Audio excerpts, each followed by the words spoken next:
G'day, good evening, good afternoon, welcome aboard, and we are just going to be doing a bit of a casual flying around today. I've not got anything really planned in the slightest, just sort of wait and see what happens, because yeah, I don't really have anything. So we are, if I switch to the exterior, in a little Cessna 172 today.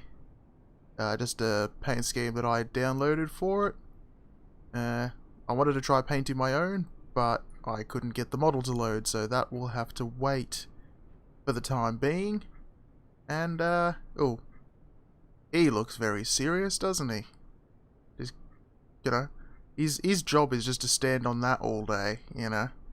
I suppose why not? If you're gonna do that, you do that. But, yes, g'day, Drunk Lily. We are at Merimbula Airport. Let me just switch back to the cockpit. Now, yeah, I can't remember which one of these the map will do if it won't crash on us. So I remember when it was crashing on us.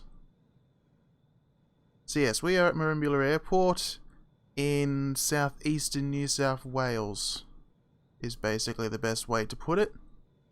I did a flight yesterday crossing Victoria over to here, and I just kind of planned on flying around this area and see what we can find. That's the good thing about this simulator, is it's pretty enough out of the box that we don't have to do any editing whatsoever or buying third-party stuff to make it look pretty, because it already looks pretty. You know, it's a good start. Now, we need to actually get going. So, let's just follow our basic stuff. We should have everything with us.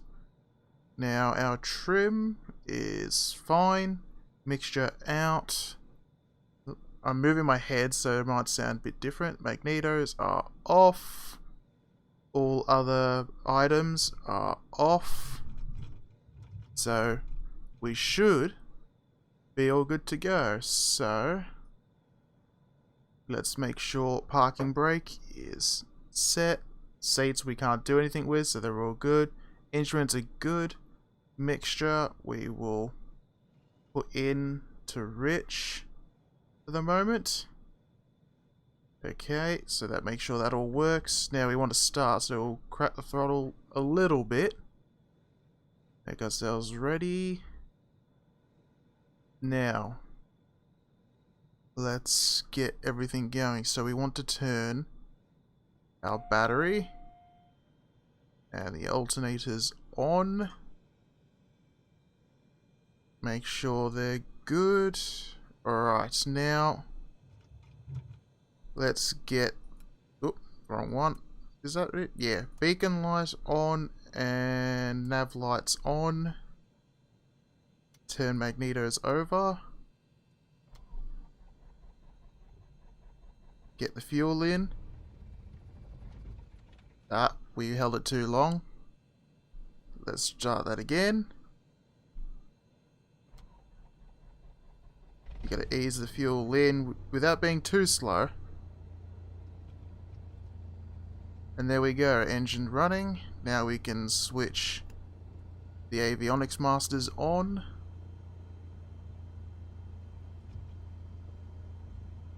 Get maximum load on our electrical panel. Make sure that everything is looking fine. We want to actually warm up the engine, so we'll push the RPM up a bit. Cessna 172 has a fixed speed prop, so we don't have to worry about changing the prop RPM. We can just use the engine. We'll leave it about 1500 initially.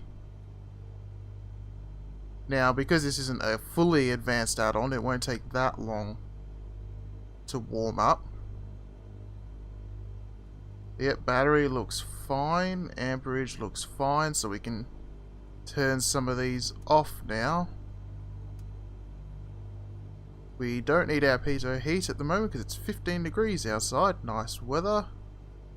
We will leave the taxi light on. Oops, and I accidentally turned the nav off. Elevator trim, we're not going to need to worry about. And I'm not actually going to set a specific destination in mind.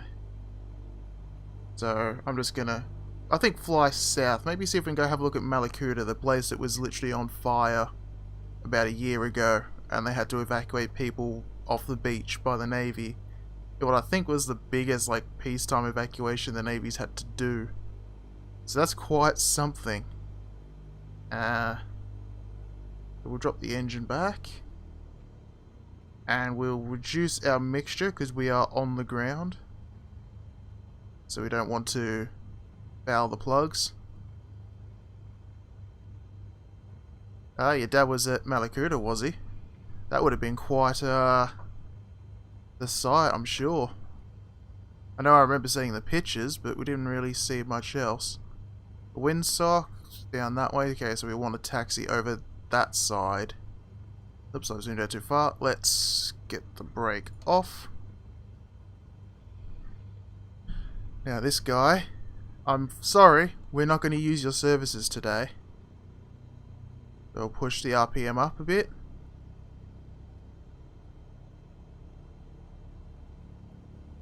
Just so we can get ourselves rolling.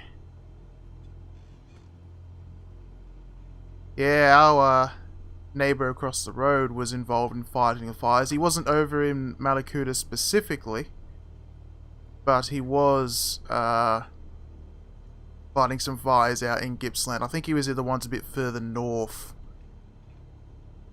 I don't know, he was gone for quite some time. Get our strobe lights on as we cross onto the runway. Landing lights on, taxi light off. Oop. Make sure we don't go too much off into the grass there.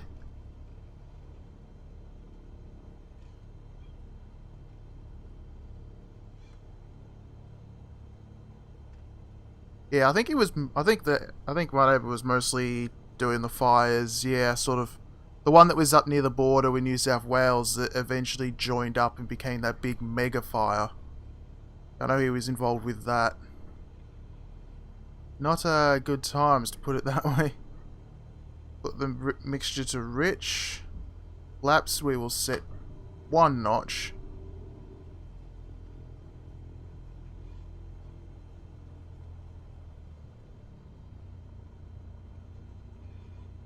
Slow up a bit.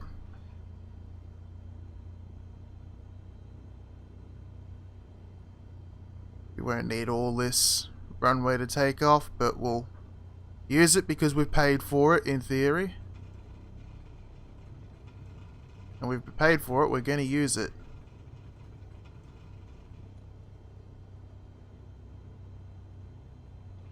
Winds should be in our favour looking at the sock for the takeoff, so let's advance the power smoothly to full.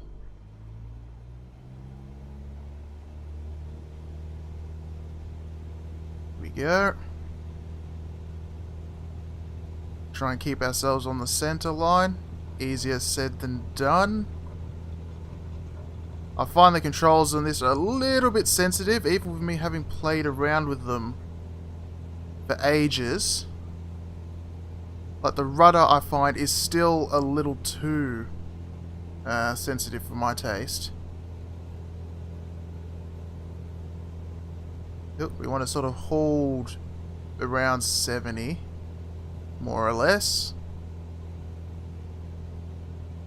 The water looks gorgeous in this game, I have to say.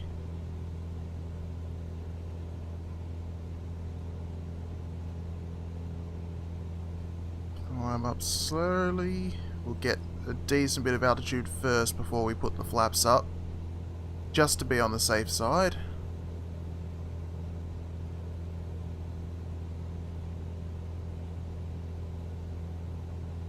And then I'll worry about trimming afterwards. Very forested here. Looks good. I haven't actually been to Merimbula in real life in a long time. Last I was there was when we had a family holiday with the caravan, and we don't even have a caravan anymore, so it was definitely some time ago. Nice beach down there. Put the flaps up. Yep, they've gone up. On both sides, yes.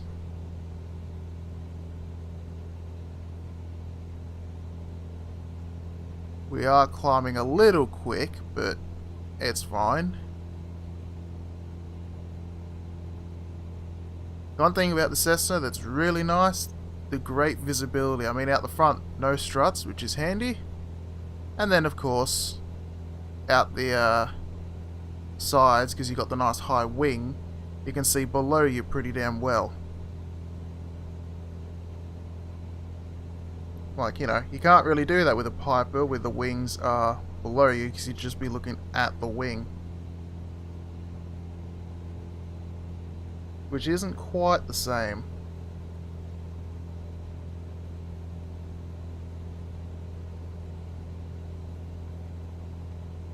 Yeah, it's looking particularly nice today. I mean, those clouds make the weather not great, so we won't fly above these clouds. But we'll do a turn. We'll turn away from the beach. We'll do our turn to the right. Because we've got to turn southbound, basically, if we want to head to Malakuta.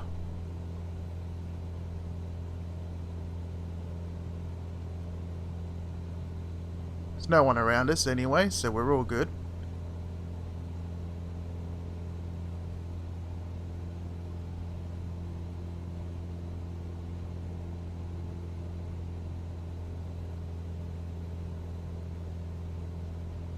Nice heads out the window there. We'll level ourselves off a bit. It's a gorgeous part of the state though, this. I mean, pretty much the all sort of southeast is, and then you cross into Victoria, the shipwreck coast. It's very nice. We'll drop our RPMs a bit.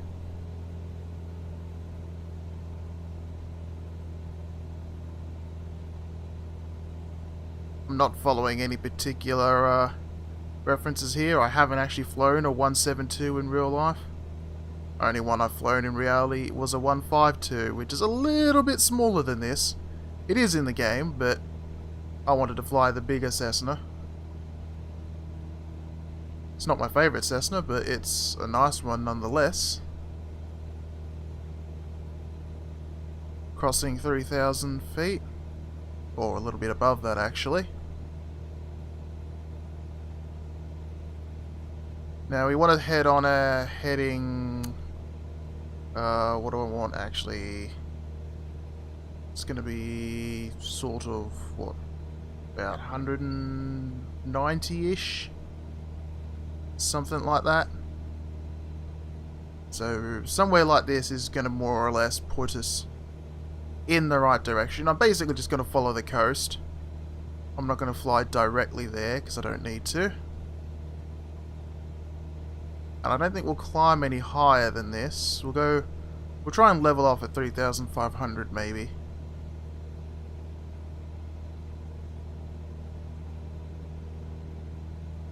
So then we can keep our nice below the clouds visibility. Which is handy when we're flying, you know, by looking out the window to see where we're going.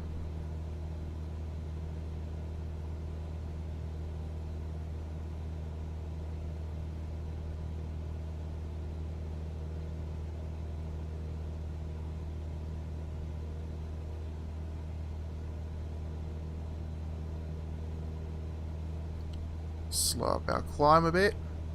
Now, I don't think I'll use the autopilot, not yet anyway.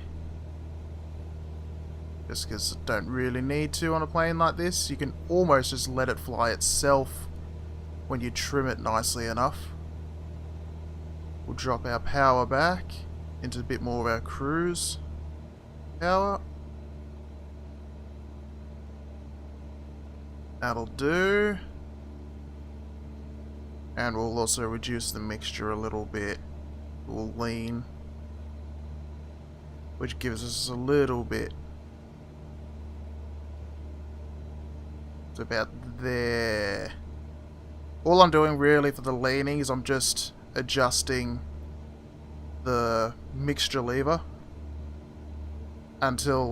keeping an eye on the RPM. So when the RPM increases, that means your power is going up as you lean the mixture.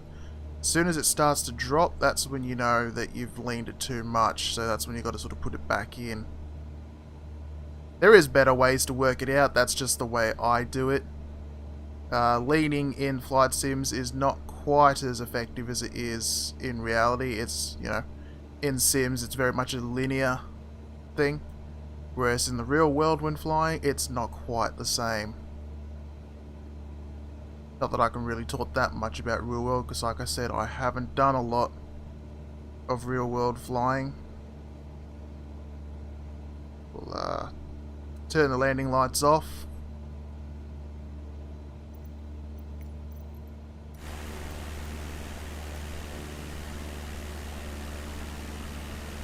So there we go, without the autopilot we're pretty stable at the moment.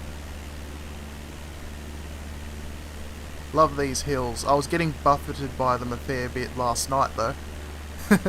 Because there was really strong gusts. I probably shouldn't have been flying, but I wanted to land, so I kept on going anyway. Oop. Accidentally right click there. Some nice beaches along here. I can't remember which ones I've actually been on, because I know we went on a few of them around here.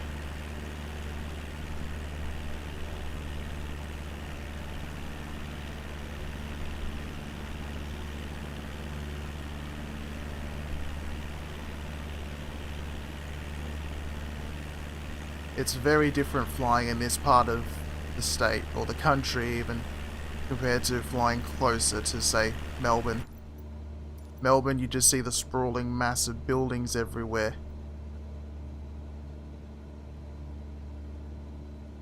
We've got a little bit of a crosswind. I've got the wind display showing on the PFD, so it's about a 12 knot crosswind. So if we want to stay our direction, we'll aim slightly more that way. Now, there is no nav aids at Malakuda's airport that I know of. I've got my charts open on the second monitor. Not seeing anything there.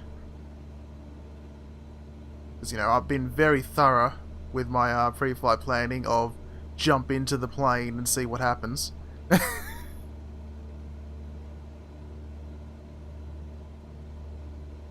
It's not normally the type of plane I fly. Normally I'm flying jets or turboprops, but this simulator has been really nice just to go casually flying, which is mostly what I've been using it for. Because, yeah, you can see a lot more. Now, we zoom in. If we go engine leaning, you can use this to help lean your engine as well, so you can see what your fuel flow should be in gallons per hour. Normally you'd want to be about 8, so I'm a little bit rich currently. If I adjust that back down to 8, that's a good ballpark figure. At least that's according to the manuals that I've been following. You got your fuel quantity there for both left and right. I'm currently leaving the lever in both, so it doesn't make much of a difference.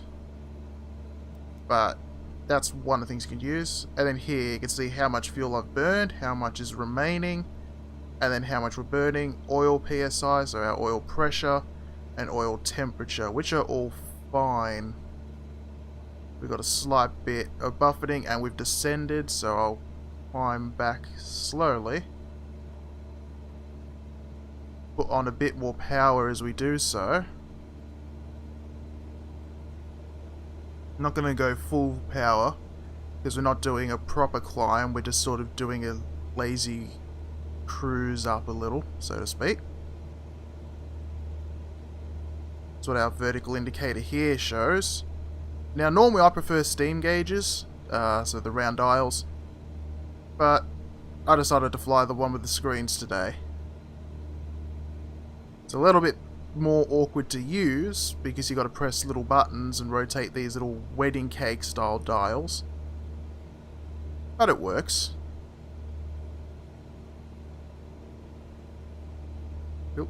We need to adjust ourselves a little bit further. Because we descended as well, our mixture needed to be riched a little bit more for peak power, but we're doing okay. These navets not particularly useful right now because I haven't got anything programmed into them. That's all good.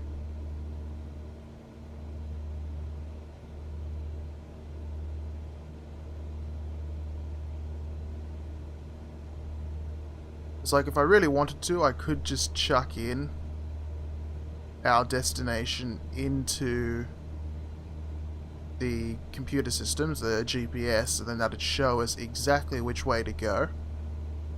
But we don't really need that when we know where we need to go. We basically need to cross this bit of land ahead of us, and then Malakuta should be that strip of land immediately the other side over there, if I'm remembering correctly. Haven't actually flown there in this simulator, but I know what the area should roughly look like. So when we get there, we'll find out. Like I said, good thing I'm not a real pilot, because this isn't how you should fly, by just seat of your pants, take off and figure out where you're going after you do so. But that's what I felt like doing today.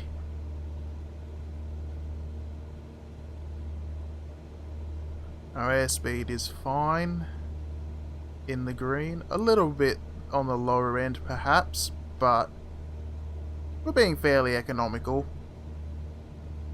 so we don't need to mind too much. I'll need to actually work out what runway, or which direction for the runway we're going to land on. Probably northbound. I could shoot into the radio thing, but we won't have that.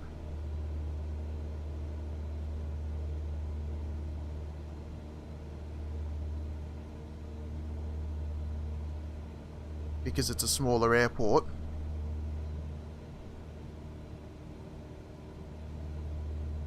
But I have a feeling when we get there, we'll just do a loop.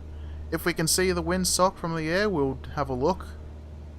Otherwise, I'll just set myself up as if we are going to land northbound. We'll soon find out on the approach if that is the correct way or not, based on how the plane will respond.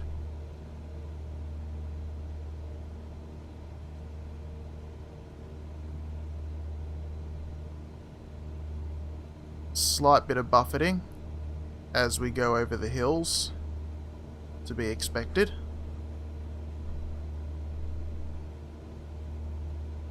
Now on the older Cessnas, your yaw, so the side slip of the plane that you need to correct with the rudder, was a little bubble in a gauge. Imagine what would be like a sight. Oop, I'm descending too much. Like you would find on like a, you know, a spirit level for construction. You'd have basically one of them in the gauge. The idea was you would keep the bubble more or less in the middle, and that was countering your side slip.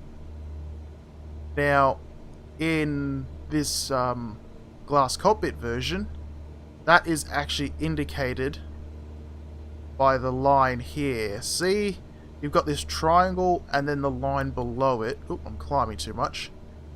This is the downside of trying to talk and not using the autopilot. But that line will basically show you how even your plane is, how coordinated your turns are. If you keep that more or less lined up, then you're doing pretty good. So that's sort of what you want to aim for. I set up the autopilot guidance here. Use the larger gauge on the outside for thousands of feet, smaller one on the inside for hundreds of feet. Because we're flying VFR, we're not flying like an airliner. We go in increments of 500, so like 3,500. Whereas if you're an airline one, that would be 4,000, so to speak. Although you'd actually be flying a lot higher than that. Then if we turn the flight director on, we can get our little bit of reference. Heading, we just want to set it to be, whoop, more or less what we need. I've gone too far, so slowly turn that around. I'd use the mouse wheel, but because the mouse wheel is also controlling zoom at the moment, that gets really nauseating. I need to change that. There we go, so 175, which is that little blue number, that's what we've set. If we hit the heading here, and then the AP on, you can see now it is following us. But we haven't got our altitude guidance on. G'day. So if we gently descend, we'll pull the power back again.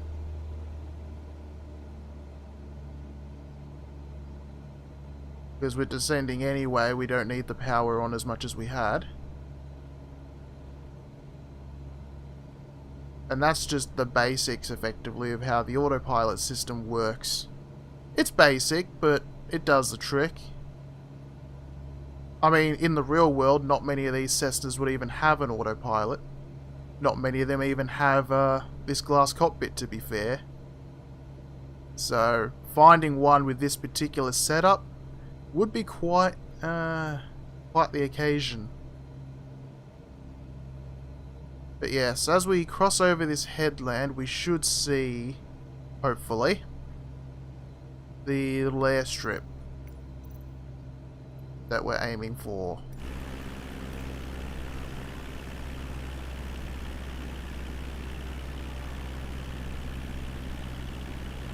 It should be just over that hill, somewhere over there.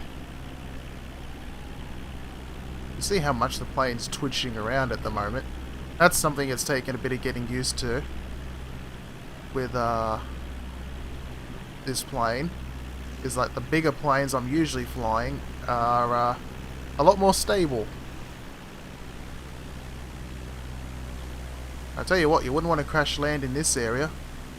There's not any, if you had to make an emergency landing, there's not a lot of good options. Like there's these few tracks you could see. They would be perhaps where I would personally aim for if you had to. Because you don't want to come down in the trees. The trees will just disintegrate your plane if you hit them. But you also don't really want to ditch in the water. Because ditching is always ill-advised. It would really come down to how far you could stretch the plane if you had to do so. Like a better option would probably be on one of these beaches. Because if you could get it in fairly straight, a beach is going to be relatively flat. You know, some of them aren't, but for the most part they are.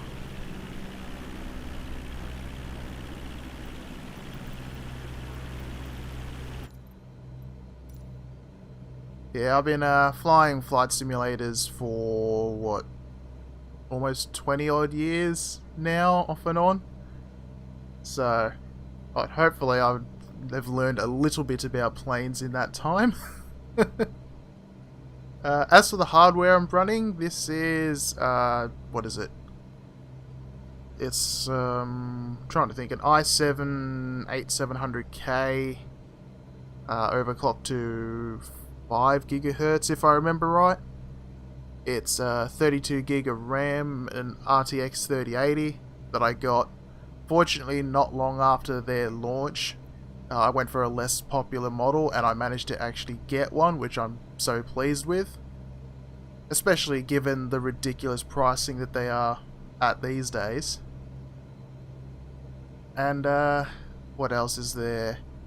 Well, this is on an SSD, one of those M2 drives installed.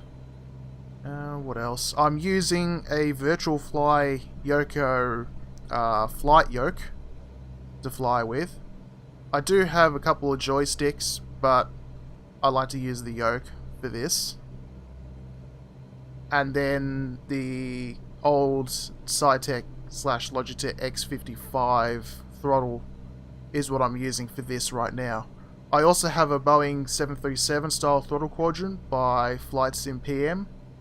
That's what I use when I fly jetliners, but I don't like to use that for these smaller planes because it obviously is set up for a jet, so all your reverses, your flap and spoiler levers, your buttons for auto throttle, and that mean absolutely nothing on a small plane like this.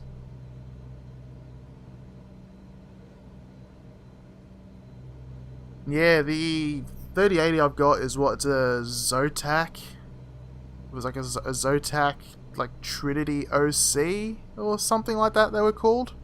Basically, it's like a middle of the range, mid-spec card. And it was what, $1,400 Australian when I got it. I thought that was quite expensive when I bought it, but I was like, I'll did it. But now you look at them, and 3080s are far more expensive than that. It's kind of absurd. Like, just how much they've gone up.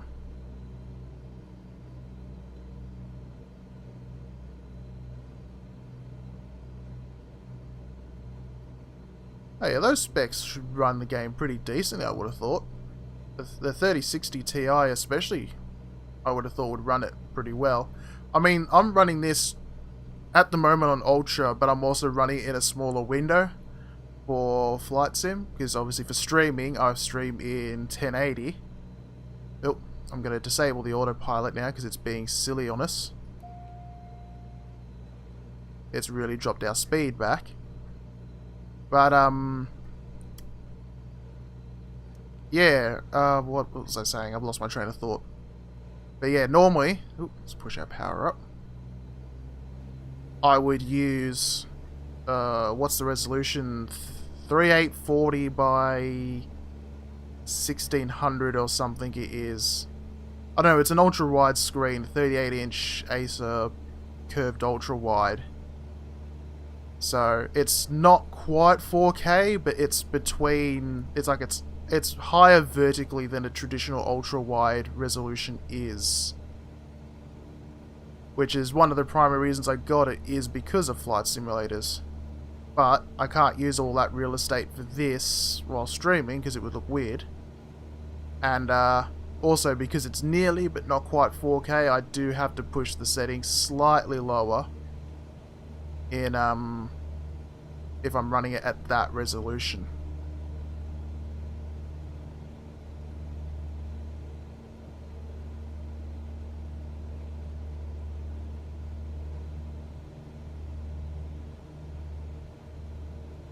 Ah, you got one of those 49-inch Samsungs. Those are great, I've heard. They were one of the ones I actually looked at when I was considering what monitor to get.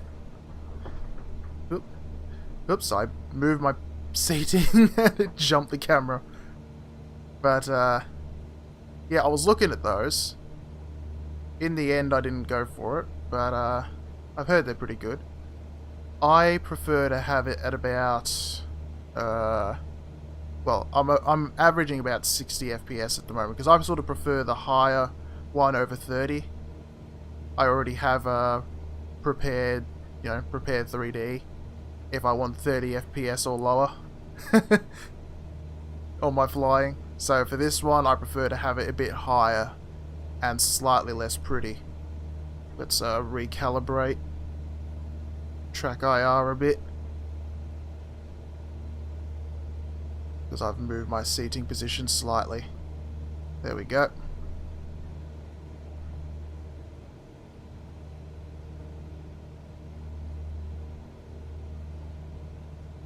Yeah, I think the first flight simulator I played was FS95. First one I had after that I remember using more was FS98. Then after FS98 I had a bit of a pause from flight simulators for a while, and then I came back to them with Flight Simulator X, and then I used that for a very long time. And then after that, it was, well, Prepared 3D. I got X-Plane at some point. And then, yeah. Yeah, this monitor I'm using, it's an Acer XR38 CQK, something like that. I said it's a 38-inch ultra-wide thing. Don't remember the exact ratio that it is on, but it's pretty good. I think it's a 75Hz refresh rate, but that's fine for me. I don't really play games that higher resolution would be a benefit for. Let's get out of these clouds. Drop our power slightly. And should be able to see the airport about now.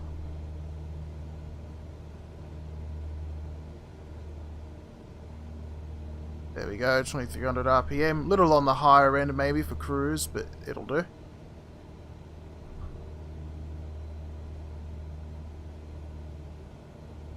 So yeah, the airport should be directly ahead of us somewhere. From memory, we'll find out.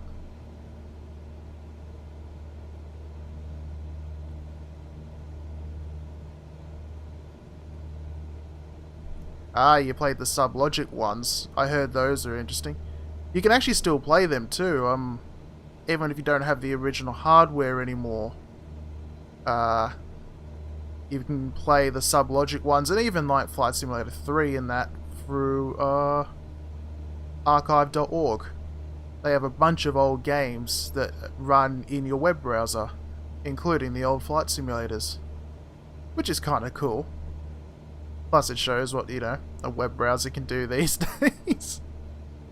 Because I remember the simulators being really hard to run back in the day with the computer we had.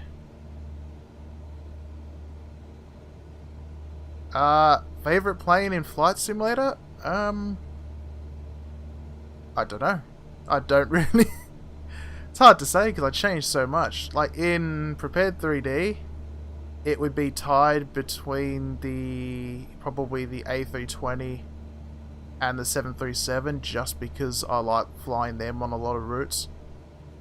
But I've also like my classic planes a lot.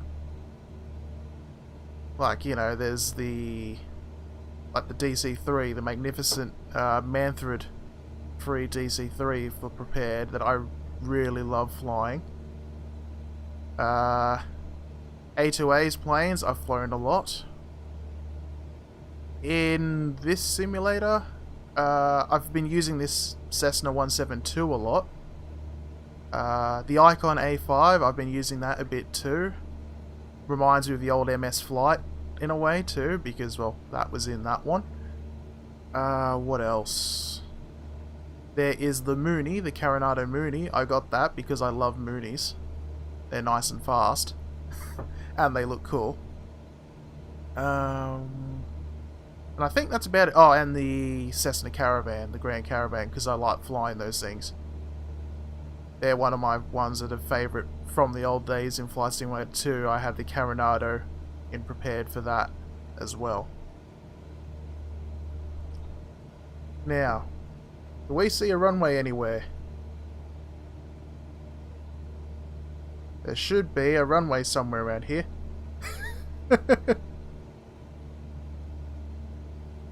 It won't be much of a runway, but there should be a runway somewhere. I think it's the other side of this water body. It's pretty much right on the coast, at least according to the chart I'm referencing.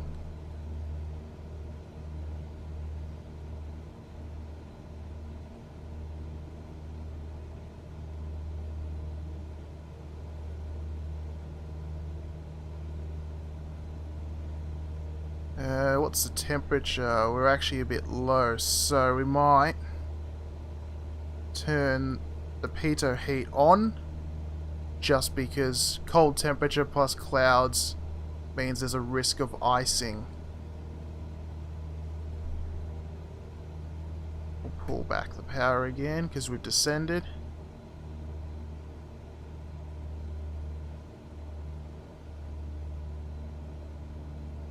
Don't want to go too low, of course, because there's lots of mountains here that we don't want to hit.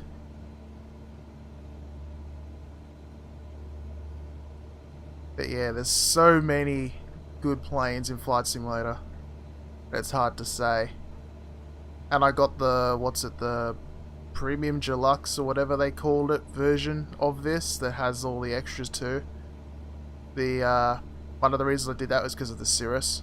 I mean, not gonna lie, the Cirrus was one of the first general aviation planes I sat in at an air show many years ago, and they're nice planes. Love the gull wing doors that the Cirrus has. You know, everyone knows as a kid gull wing doors are great.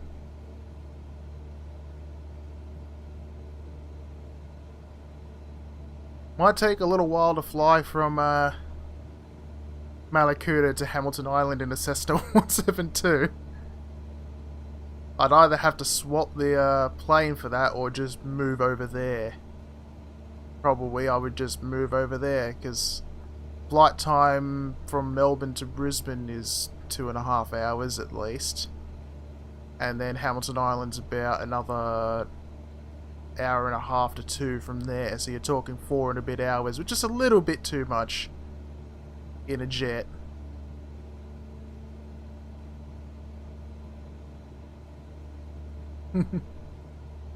I haven't actually flown the Jumbo in this, mostly because, well, I've got the prepared 3D version of the 747, and that one is just that good that I haven't wanted to use the default one in this simulator. It'd be funny to, you know, go from this simulator to that older one and see how the scenery compares, because I know it would look absolutely trash in the old one compared to this. But yeah.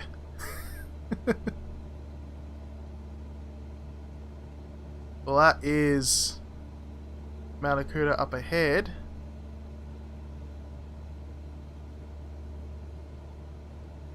It's a question of spotting the airstrip when we get there.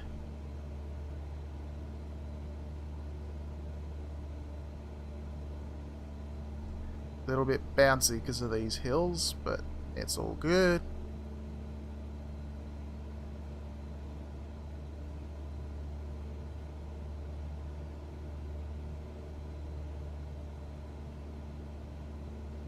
I don't fly in real life, no. I'm just a virtual aviation pilot with a handful of hours in the pilot seat of a real Cessna 152. But I do literally mean just a handful.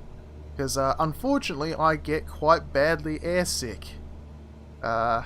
So as much as I love aviation and I love planes and flying, my body totally disagrees with me. So I leave that part, you know, I can sit on my computer chair and fly planes and not get sick. And to me, that is much nicer.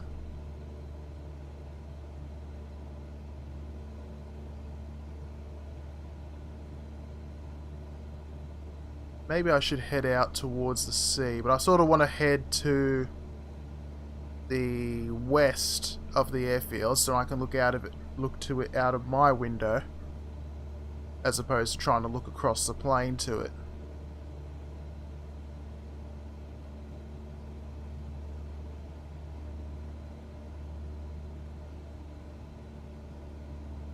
Now I think it's that clearing slightly to our left.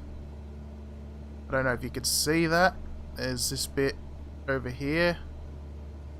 Maybe? I don't know.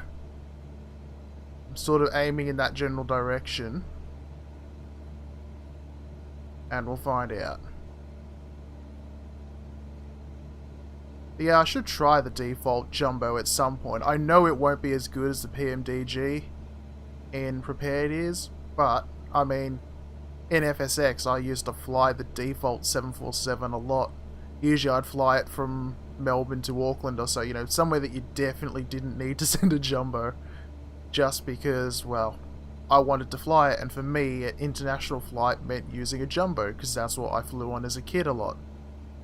Now, you know, the jumbo is basically disappearing from the skies, which is a real shame. But that's the times for you.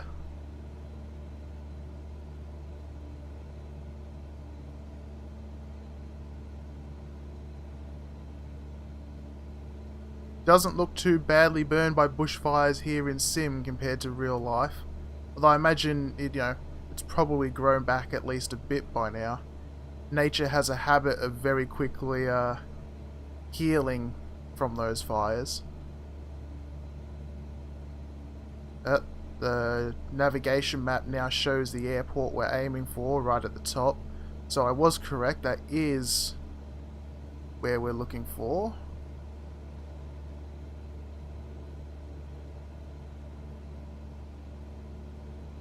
Ah yes, the good old thing of needing ever more storage. I remember when I used to wonder how I would ever fill a 1 terabyte drive after, wondering how I'd ever fill a couple gigabyte drive. But, I mean, think about it. I remember using floppy disks reasonably, and yet you couldn't even fit a single JPEG image on a floppy disk really these days. It's quite the thing. Alright, there's our airfield for sure.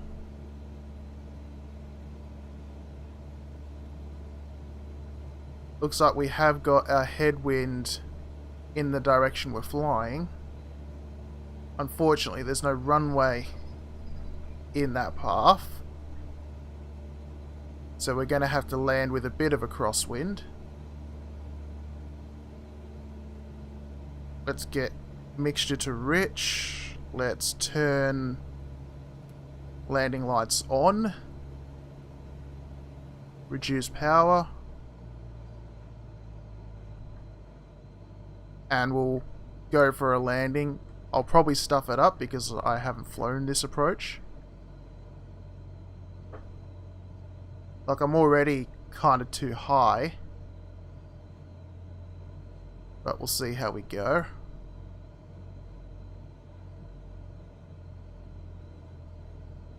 Yeah, it'd be cool if the sim updated, but I doubt they would because, well, it depends on how recent the data is that they've got access to. And the Australian data for the most part seems to be really old. Oh, we're descending a bit too quick.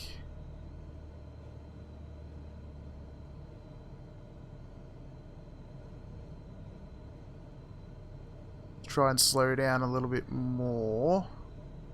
Put 1 notch of flaps. There we go. We should have plenty enough runway to not have to worry about it.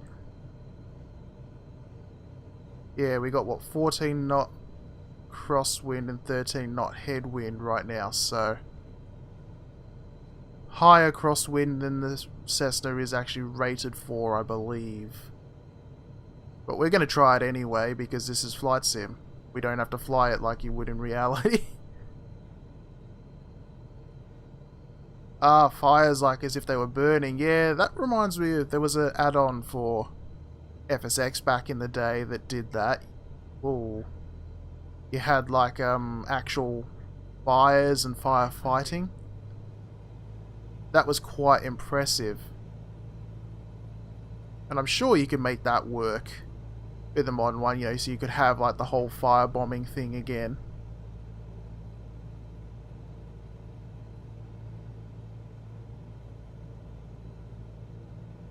I'm definitely quite a bit off course. It's fine. And I am a bit high. But I can see there's also some big trees, it seems, that the Sims put right near the end of the runway, which wouldn't exist in reality. Yeah, I'm Australian. That's one of the reasons why most of my time flying in simulators is in Australia. Make sure we've dodged those trees. Just about.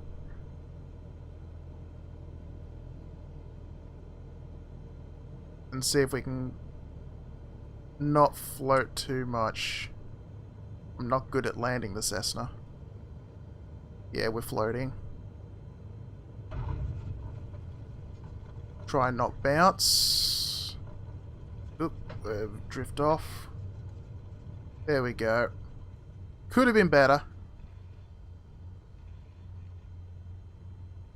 But we're down.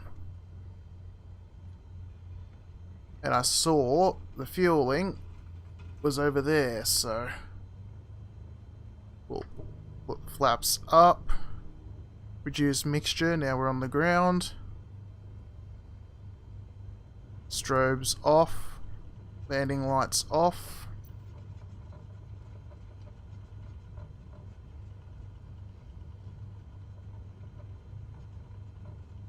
The drop bear prank? Not that I recall. Probably have done it. I just don't remember it. Oh, we need a bit more power to keep ourselves moving. Yeah, we actually landed more or less the wrong way, but it was fine. That landing was not one of my best in the first place.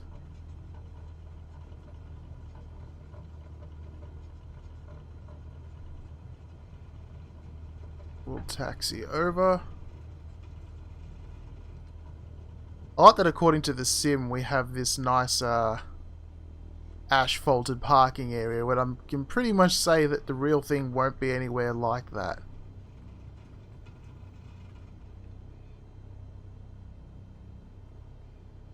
Just like there wouldn't be these three guys just standing around in high vis. Like, you know, your marshaller and the rest. They wouldn't be there.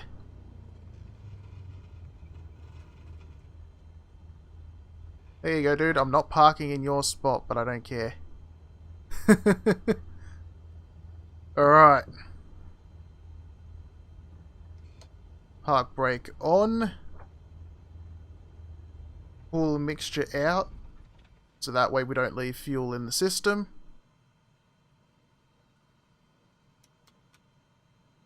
Magneto's off.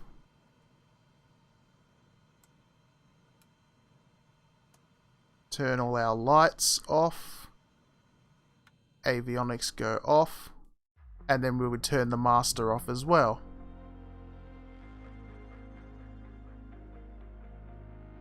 I don't know why it's showing the flight information from yesterday, but whatever. It just is. Let's go back to the main menu, and yeah, let's go up to the Whitsundays or something. And maybe I'll swap the plane over.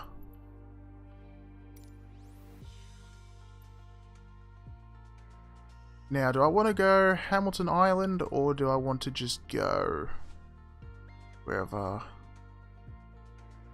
Or do I want to just go, you know, wherever? Because I normally like to fly around this sort of area.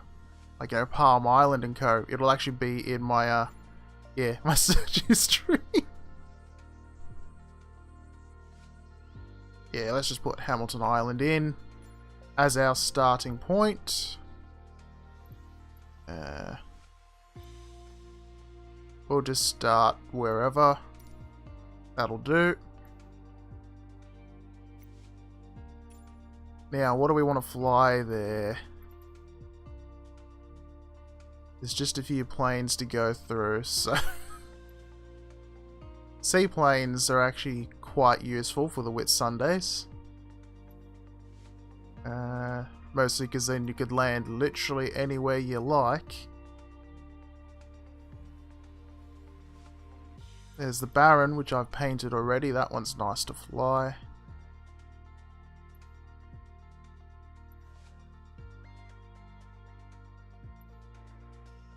And then, yeah, all the other defaults.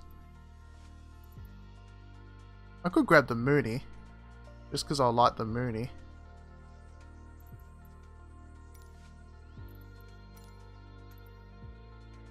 Where's the paint scheme? I like that one. That should all be fine by default anyway. Yes. Failures or whatever. Tail number. If you let me type on it, please. Yeah, let's do that. Not heavy. That'll do. Sure, we'll just start with that.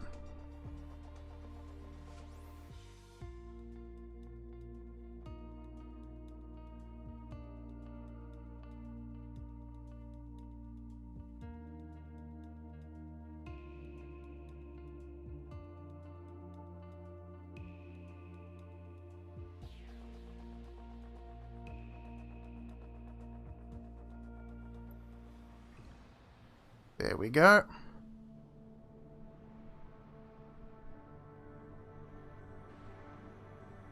Always a nice place in the world to fly.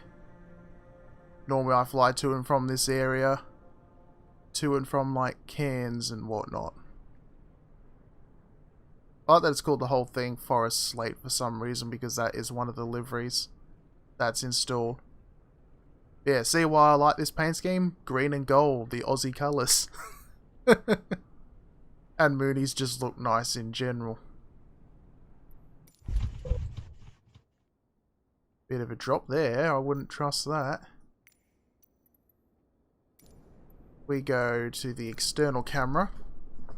I'll have to move my position slightly, just so I can reach the keyboard.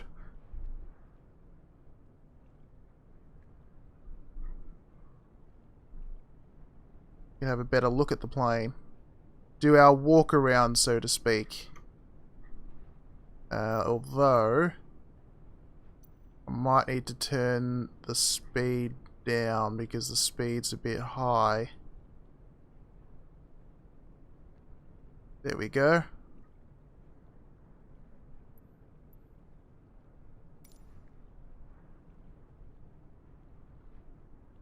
Yeah, the one thing with the Moonies, they sit kinda low to the ground, so they're not amazing for bush flying.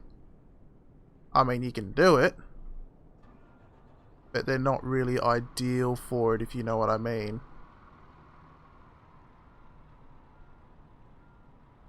We're also a bit low, we should be standing up a little bit taller.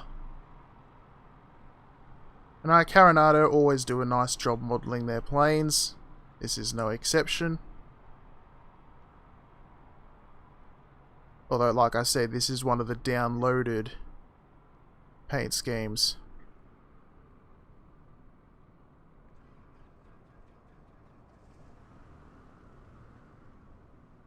Terminal definitely isn't that fancy at Hamilton Island, though, in reality.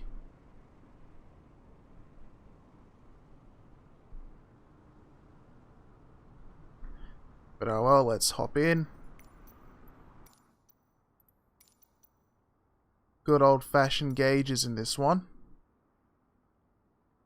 I don't want any of that, thank you, so we will close that. But yes, the Mooney is an absolutely gorgeous looking plane. Pretty much the main reason I bought it. What are we on? Left tank selector. Yes, that's fine. Throttle will crack open a little. Make sure the prop is fully in on my hardware. Alright. Let's see, where are the beacons? We check all these. Actually, we'll put mixture in. And we'll run the prime. Actually, it would help to turn the battery on first, wouldn't it? There we go. Just to get the pressure in the engine.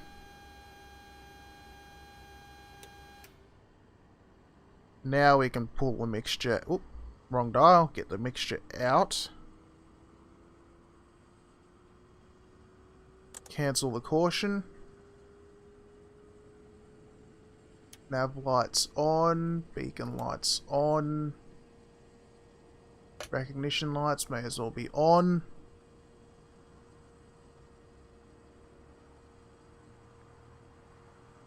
Turn magnetos over. introduce the fuel.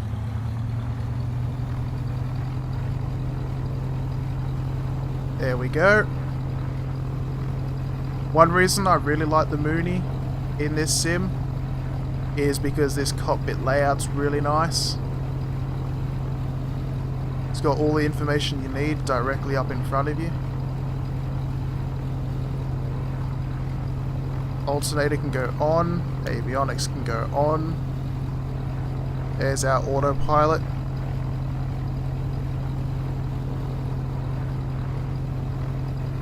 Our transponder can go on standby. We'll just leave it on default though.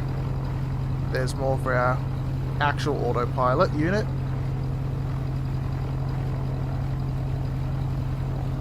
Push the RPMs up.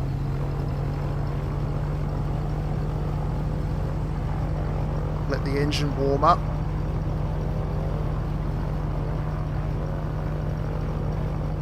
I love that the windows actually work for the sound too. Like you shut the window and it gets much more muffled. It's a really nice touch.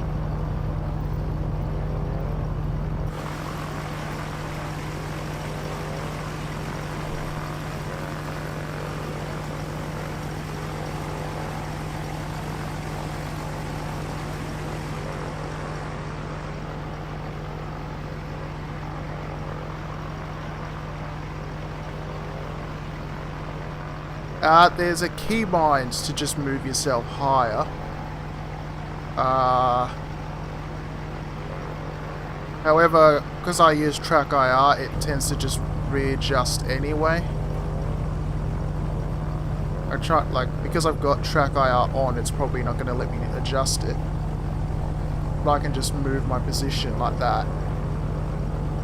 And then I can see over the nose just fine. But yeah, I know it's a keybind to do it, because there's one where you can move all the camera around. It's not in here though, as far as I believe.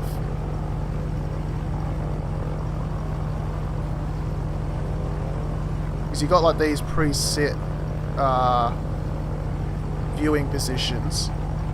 Sometimes they'll help you, but those always depend on if there's actually been any made for that aircraft.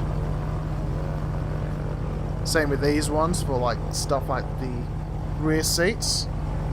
Fairly comfy looking seats in the back of the Mooney. And you can even adjust the cabin lighting in the back here. But like, that's all stuff that's dependent on the specific plane to have these, so you won't always have them. But that one's quite useful. Some of these others less so. But yeah, the landing view is quite useful, because it gets you a bit higher. Alright, how are we looking? We drop our RPMs back.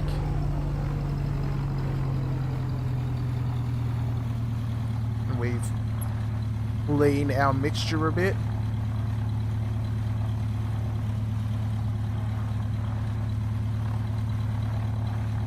Okay, yes. Our engine gas temperature doesn't seem to change. But it's a Carenado, so I'm not expecting it to be brilliant. Our trim is fine. We will set our takeoff flaps now. Now the Mooney has those cool little spoilers here as well. I don't actually have that bound to my controller though. We'll release the parking brake.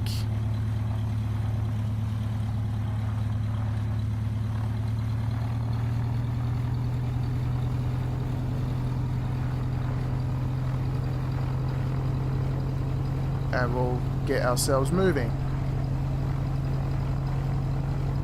Multiplayer within the same aircraft, what, like shared cockpit functionality?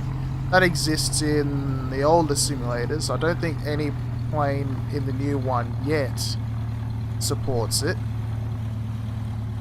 But I'm sure it's only a matter of time until they do.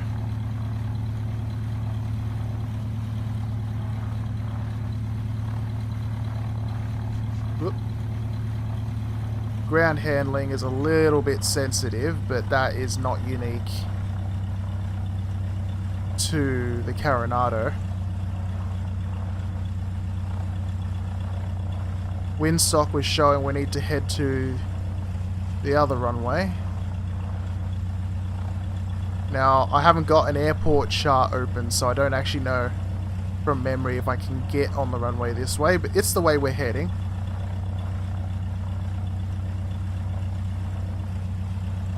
Why don't we set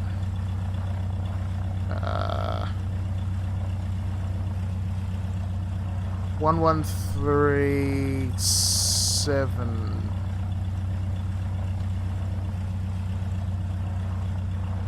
to be Proserpine or Whitsunday Coast Airport.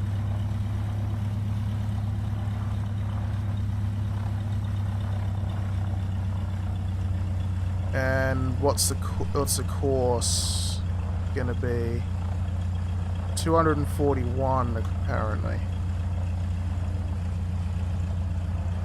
So if we set, whoop, too far, gonna be about there.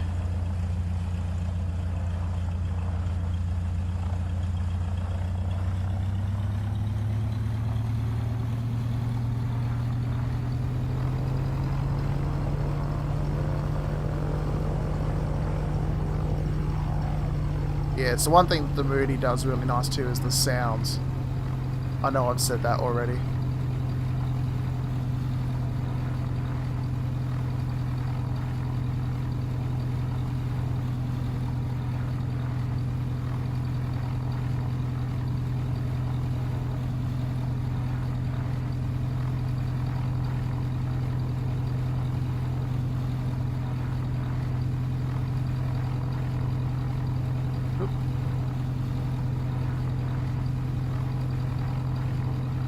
Go.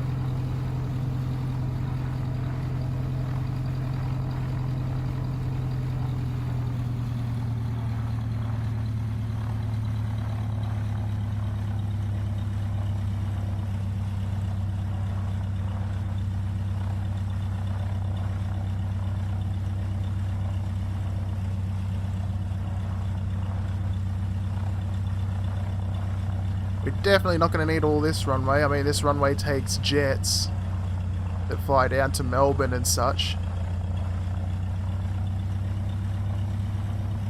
So a little prop plane like us won't need all of it, but again, we'll use it because it's there.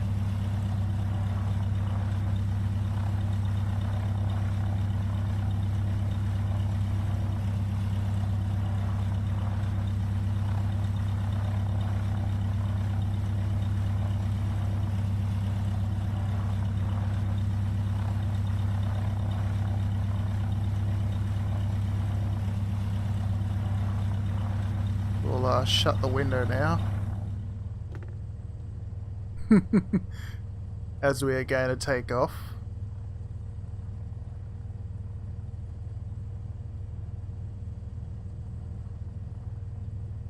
I should have made sure to put my other lights on already, but I didn't. Strobes and landing lights are now on. Let's just turn around here.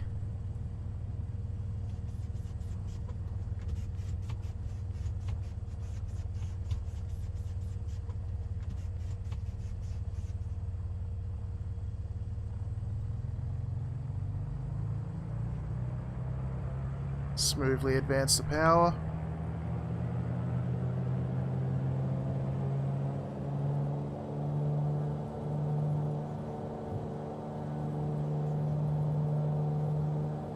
Try to stay on the center line a bit. Hard as it is with these rudder pedals.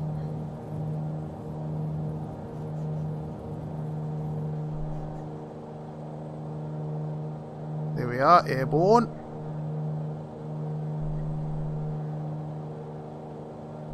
Gear up.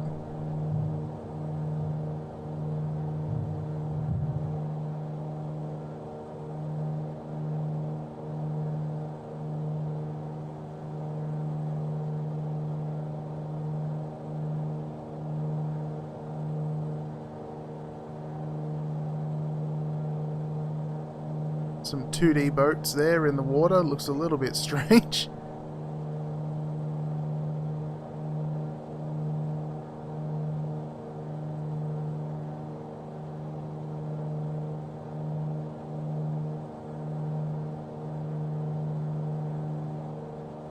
Adjust our elevator trim. Flaps up.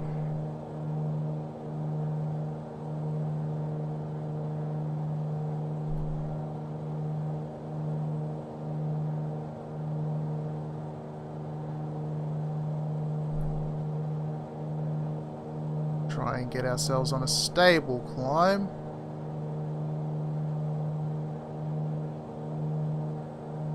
Pull our power back a little. And importantly, our prop as well.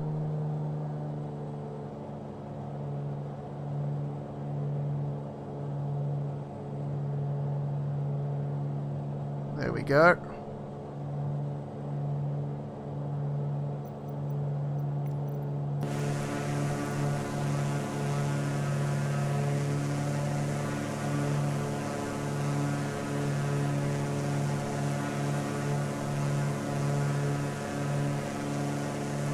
Green and gold Mooney over the Whitsundays. Definitely a pretty appropriate pairing if you ask me.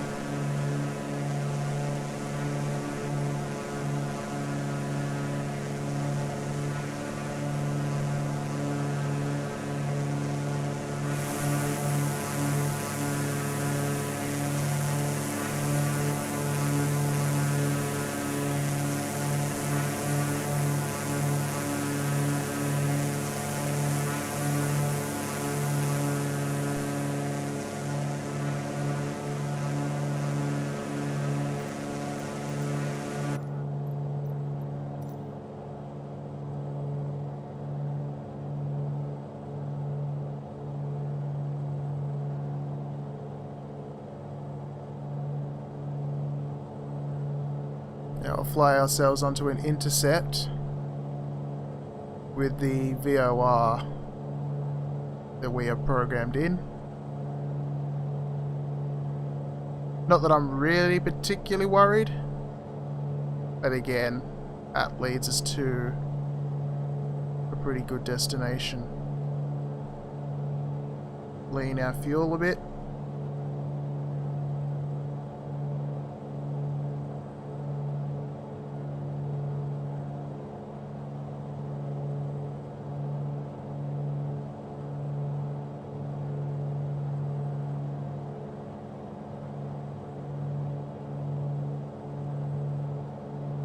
And make sure I've actually got pitot heat on, because again I have a feeling we're probably going to need it. All the rest should be fine.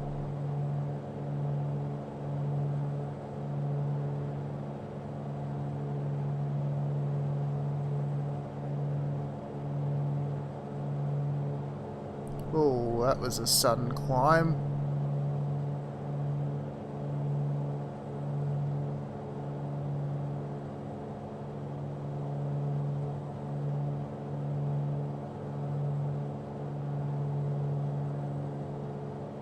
It's a bit better.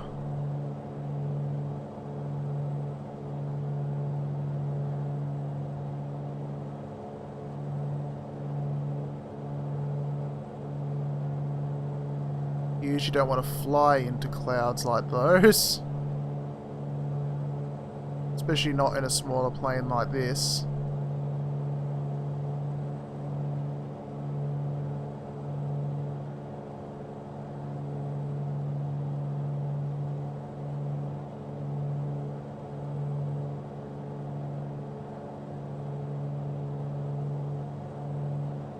Coming up on 4,000 feet.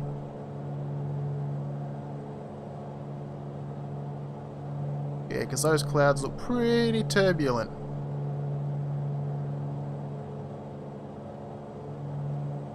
We are getting closer to our intercept though, as that middle yellow line approaches. Of course, when it lines up with the arrow, that's when we know we are on the course that we asked it to.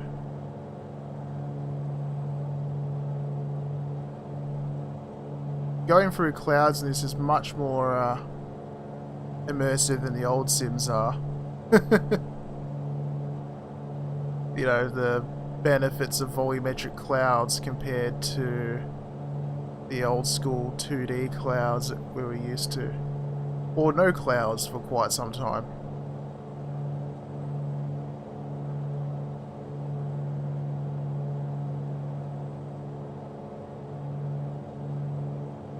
Oh, there was a pause there.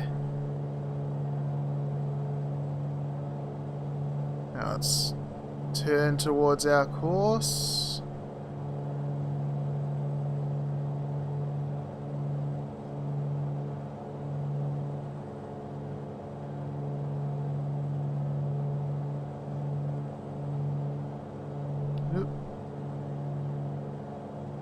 And we are more or less now on our desired route. Just to make our fine adjustments. If we wanted to, we could tell the autopilot just follow this radial. But I don't really mind. The Mooney's definitely a lot more stable than the Cessna I was flying before is. I don't know if that's because of it being a third-party plane or some other thing, but it's definitely a lot easier to trim because now I've not got my hands on the controls and it's pretty stable. Slight bit of a roll that I could adjust out again with trim, but I haven't really worried too much about it.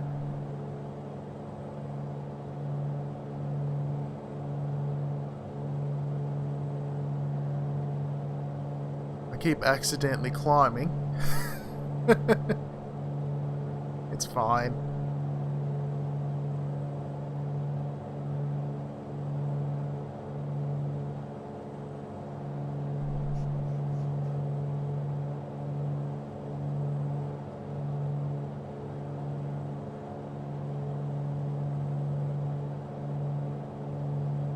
We go external again.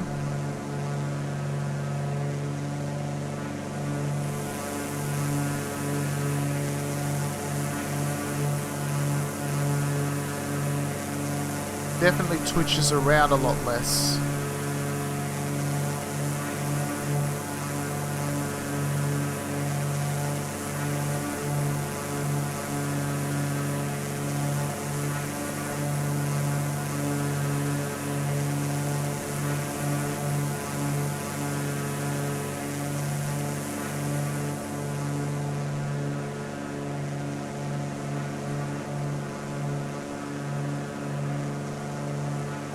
Nice waterways down there.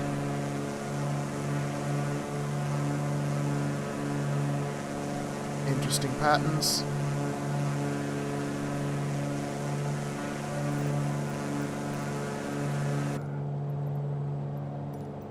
Yeah, Moonies are nice and fast. It's one of the reasons why I've always liked them. Let's get what do you want to do? Let's take ourselves up slowly to 8,500 feet. We could go higher, but we don't really need to.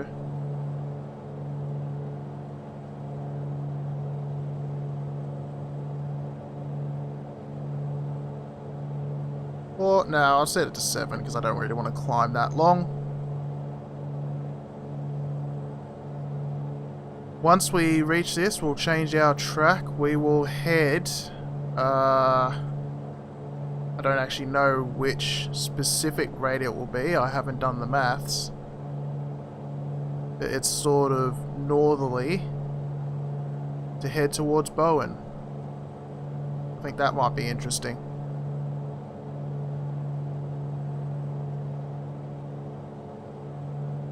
The very different landscape of northern Queensland.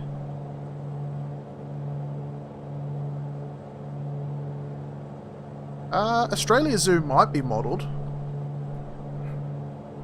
I don't know, I haven't actually been in that particular area.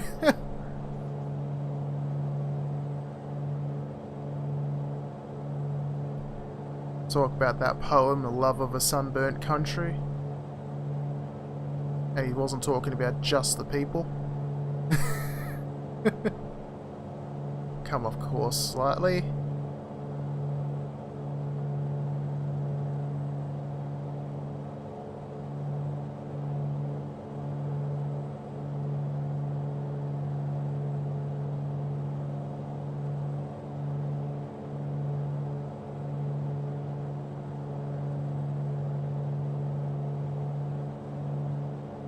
That should be over our nose. Longer nose on the Mooney compared to the Cessna. That is something. Not quite as easy to see over. I'll get the mouse off the screen so that annoying cursor thing can go away.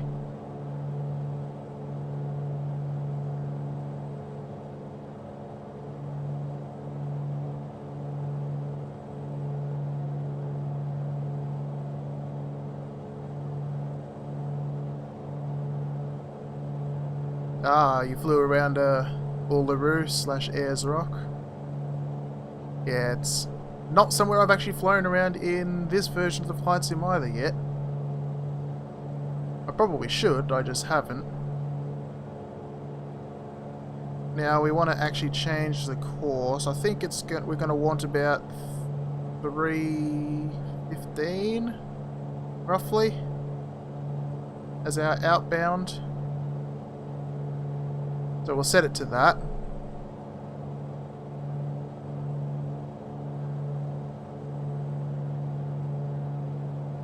Our DME should show. Fuel flow looks fine.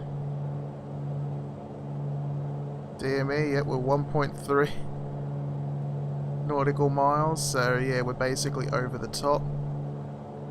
Whoop, and we are basically, let me just turn director on, altitude hold, nav mode, so we can track the VOR.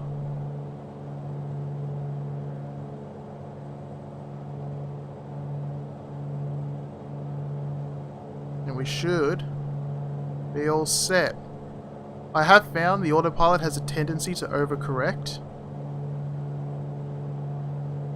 We'll see if it does the same here.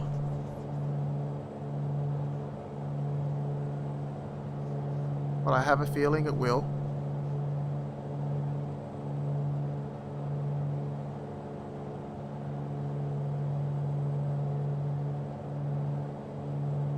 Whoop. Xbox Series X, yeah, they should be able to run this pretty well. I have just a 1X myself, so haven't been able to try it out on a newer system yet. Doesn't help either that, of course, the Series X is like impossible to get a hold of. Turn the autopilot on. But yeah, because from everything I've heard, they've got the Series S in stock in places, but the Model X is like impossible. Which is not great if that's what you're trying to use. How are our temperatures and everything looking? Manifold pressure could go up a little bit.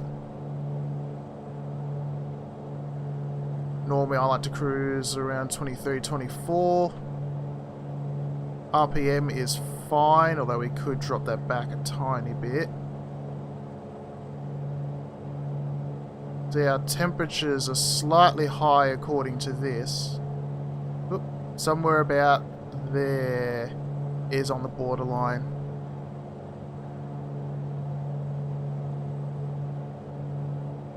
And yeah, I wonder if the washed out look is to do with the capture, because I have a feeling sometimes it might be related to that. It could be totally unrelated, of course. But who knows? As for animals in the game, I'm pretty sure there already are some animals in this. They should be able to add more, I would have thought.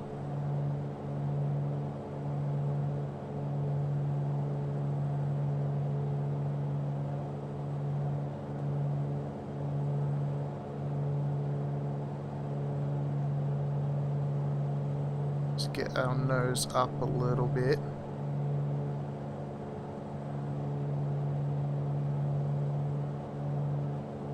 See if that helps us at all.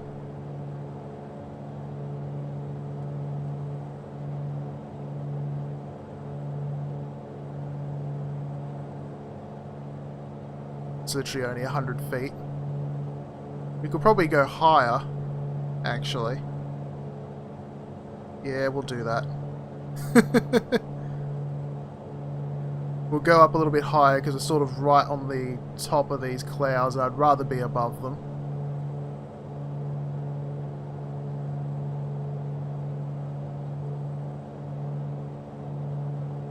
Doing about, what's that, 150 knots ground speed at the moment with us climbing.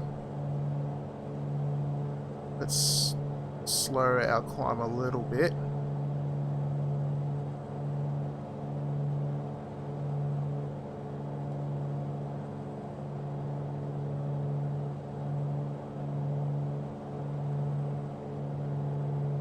There we go, 8,000 feet.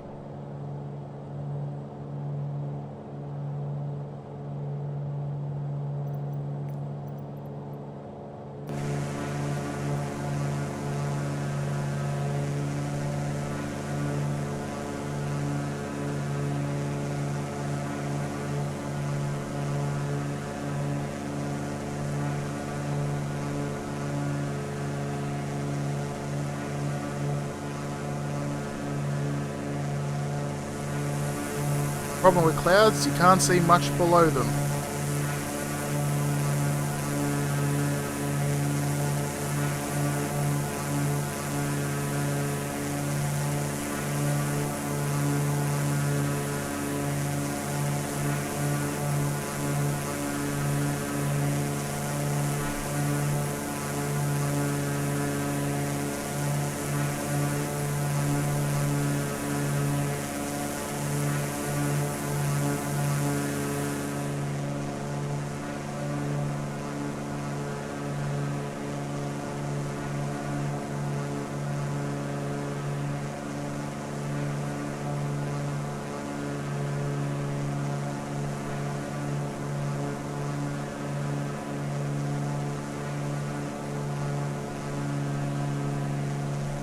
Yeah, this is actually a third-party paint scheme I downloaded from flightsim.to.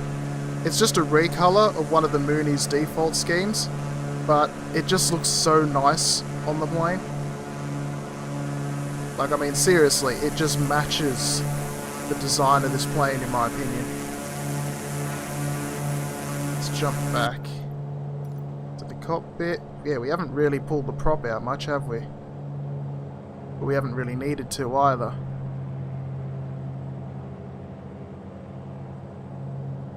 Because we're maintaining decent speed. So, set the zoom range. Always forget which way I'm zooming. I zoomed the wrong way. There we go.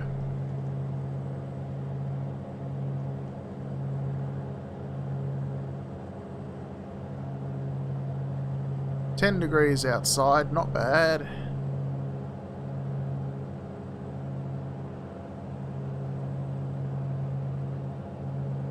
Gee, I wonder how Townsville would look in this. I never turned the transponder on, did I? No. Oh well, transponder's on now.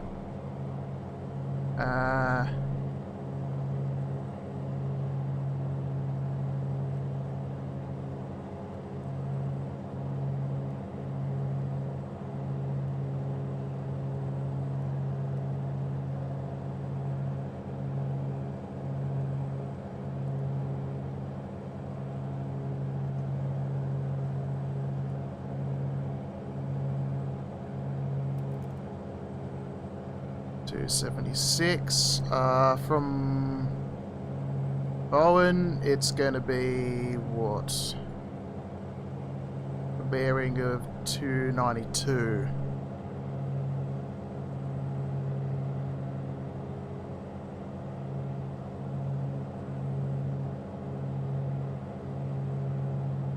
So there we go, we've got the ADF hooked up. And then we will actually put in Townsville VOR 113.5. 113.5 in readiness. Or we could actually put it in the standby. Yeah, I'll put it in the standby. Nav 2.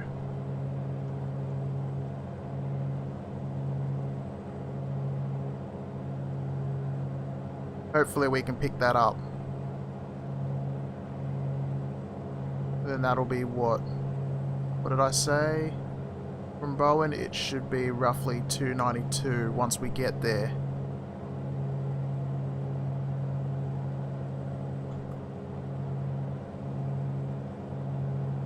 So somewhere around there.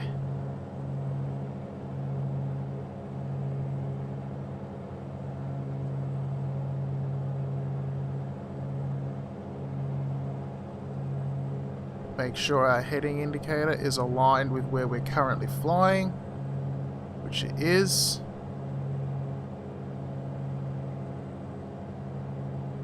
Got just under 160 knot ground speed.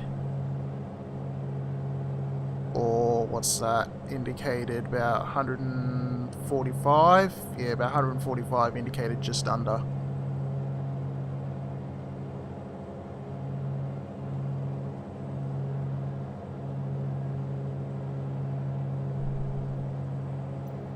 Might as well disable the tracker right at this very moment, as we don't especially need it right now.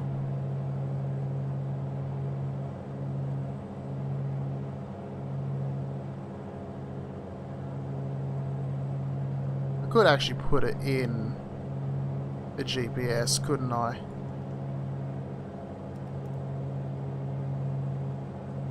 We're going to pass Bowen before then, so... What if I add the en route Walter?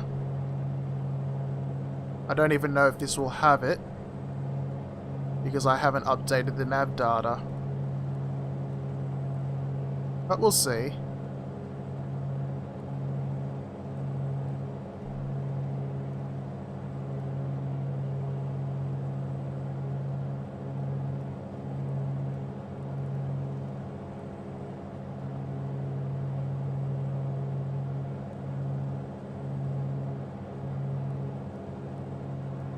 Whoops, went too far. There we go, I had it.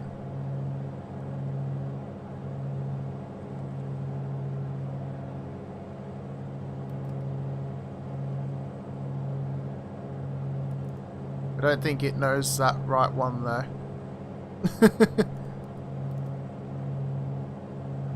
And then we want Townsville itself, so I suppose we'll just put in the code for the airport. That'll be easiest.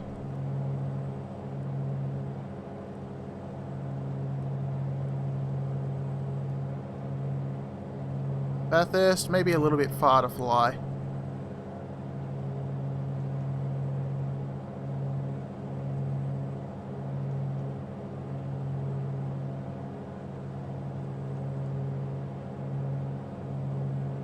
According to that, we're actually drifted a bit from Bowen, so Bowen will actually be off to our east. That's fine because Bowen doesn't actually have a nav aid, so we weren't using one for reference. What I should have done is I should have entered where we were first, but whatever. Because then it would have actually drawn where we're actually intending to go. Doesn't matter, it's only a reference. We should have some information how far away we are from Proserpine. Yep. 13 minutes away. I swapped that to nav 2. Are we receiving nav 2 yet?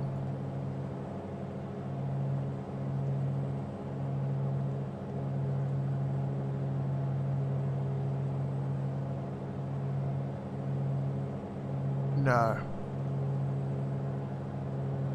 Actually, I'm hitting the wrong one to swap it, aren't I? Doesn't matter. We'll swap the frequency over to Townsville. And that'll force it to update anyway. There we go. So we're 92 nautical miles away. 38 minutes it reckons. That's pretty reasonable. And then we'll actually want this to be 292.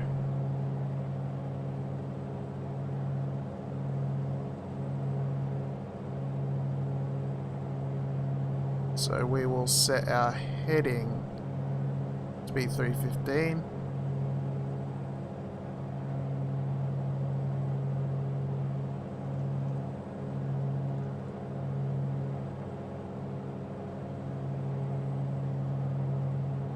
Looks like we're not receiving nav information from it, frustratingly.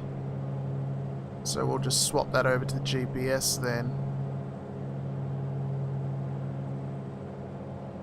And that'll do the same trick. We could still use it. Oh, there we go. Now it's keeping track. Oh, so now it is. That's because I've swapped it over, isn't it? Now we're burning our left tank fuel instead of our right. So what we'll do, we'll turn the pump on and we'll swap the tanks. Then we can turn the pump off. And now we will burn some from our right fuel tank just to balance it out.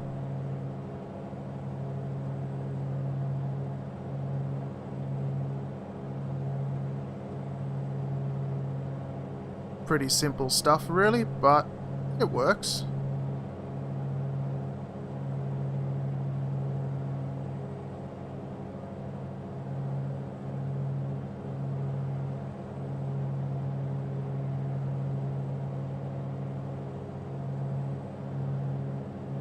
You're looking to learn like IFR equipment and that. There's actually some really good old tutorials online that I used. Like, I find a lot of people these days will just learn how the GPS works or the flight management computer if they're flying a jet, and they'll just use those to navigate. And I find it's actually really helpful to learn how to navigate the old-fashioned way, you know, using your radio navigation instruments like the VOR and the NDB I've got set up.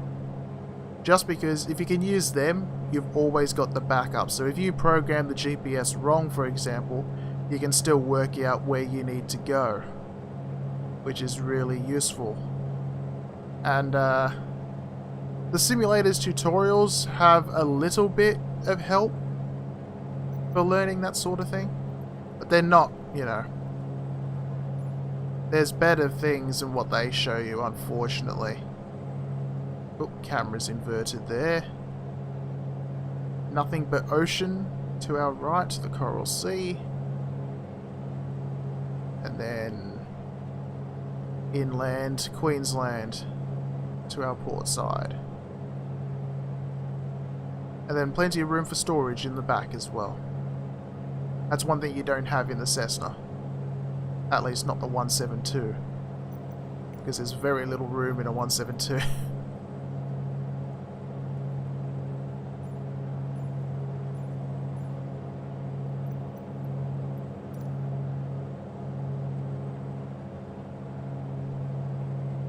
We don't need the AC on, I don't think. It's only 10 degrees.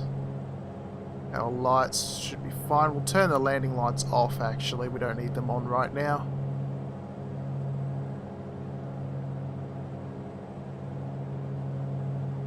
Yeah, so we're doing okay.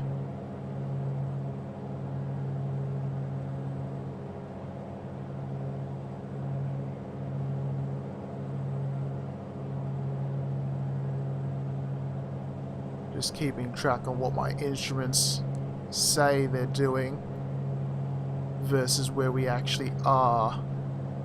Now we are on the right heading, so we will have flown past Bowen as we knew we were. Oh, maybe slightly off to one side.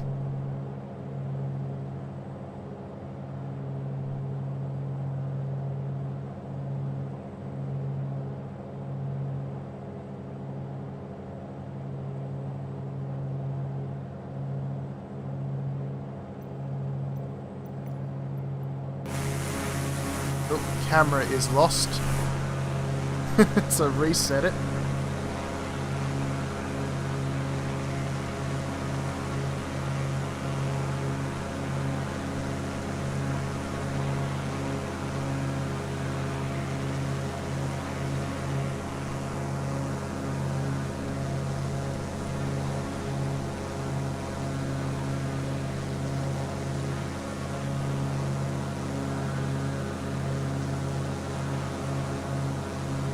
Gotta love the contrast between the red soil and then like the greenery of the coast followed by the blue sea.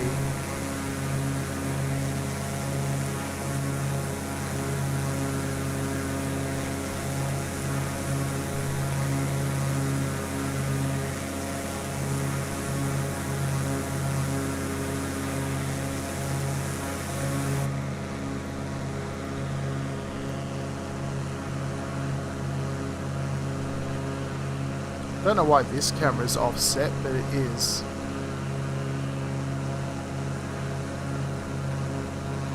Not many clouds around this particular area. Or they just haven't loaded in yet.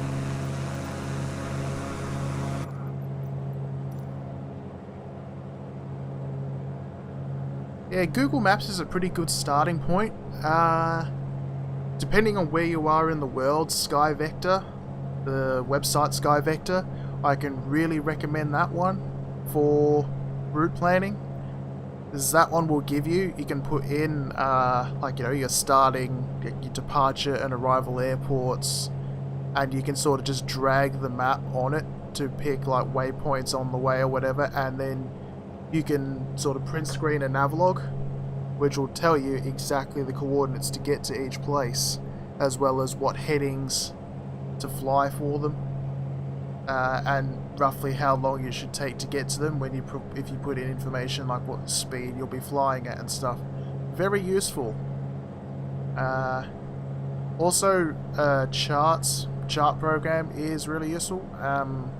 I use Navigraph charts, which are paid, but it's like it's a monthly subscription thing, but it is incredibly useful for just loading up an airport chart, getting your approach procedures and all that sort of information that you won't necessarily find online. I mean, most charts you can find online, but it can take, you know, if you Google like, you know, certain country AIP or whatever, you'll usually find something you can use. They might be old, but it's better than nothing. And you can, you know, obviously get stuff like your frequencies and that from them. But Navigraph is also really good at giving you the details, like it has the ability to update the navigation data used in the sim to be more modern, because this simulator ships with reasonably accurate nav data, but it is not complete, unfortunately. So in certain parts of the world you'll find you'll be missing certain procedures and waypoints, and sometimes even approaches and that into runways. Or they'll have like the wrong frequencies for VOR antennas and that, so Navigraph is useful to update those. So that's sort of one of the other reasons why I use it as well.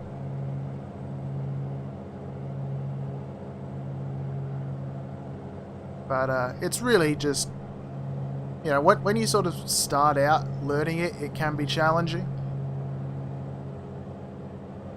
But yeah, I have a second monitor to the right of this main one, and that's where I usually load up my charts and things like that.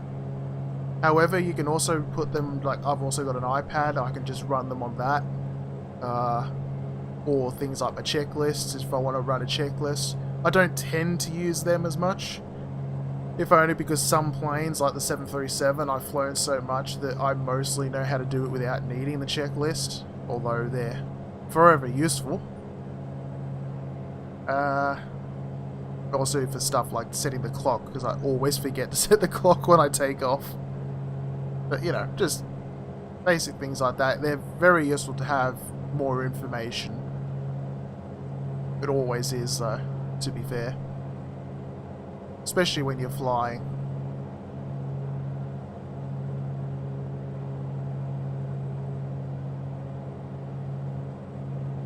Might need to turn the panel lights on soonish, because it's getting a little bit darker. I think that's just because of the lighting, like the shadows. So there we go, that's a little bit better.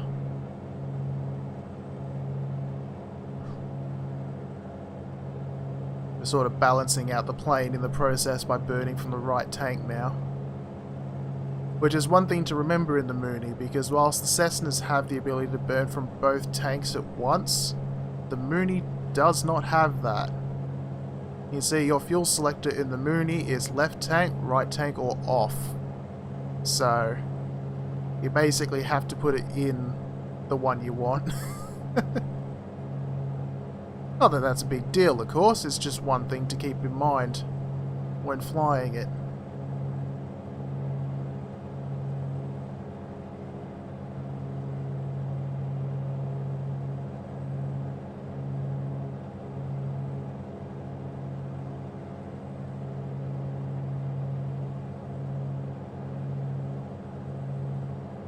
Interesting looking bay over there. There's a couple rivers feeding into it by the look of it. Not sure where exactly that is. I don't know this particular part of Queensland that well. Not enough to recognise it immediately anyway.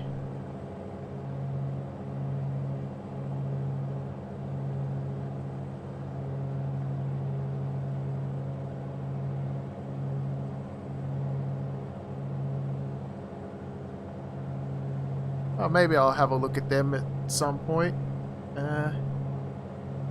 It's funny, I do a lot of flight sim stuff, but I don't really make videos or streams about it very often. Mostly because I think it's kind of boring to watch.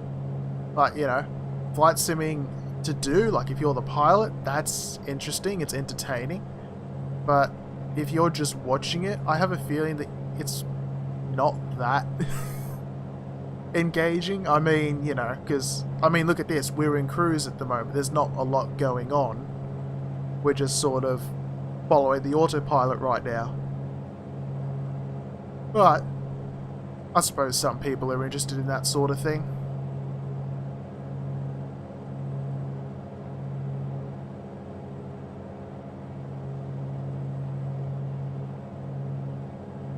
What's our outside temperature now? 10, so we can turn off the pitot heat.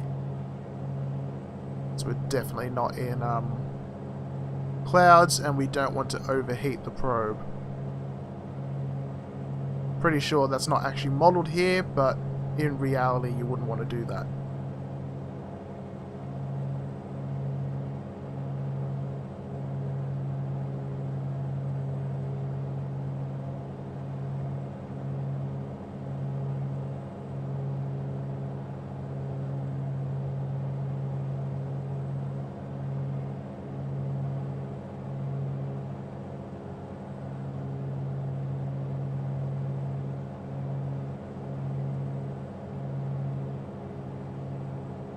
Now, I wonder if we will actually pick up the ATIS. frequency on here. So let me look at my chart. What should it be? 133. 133.5. Assuming the simulator is using the real world frequency, which it might not be.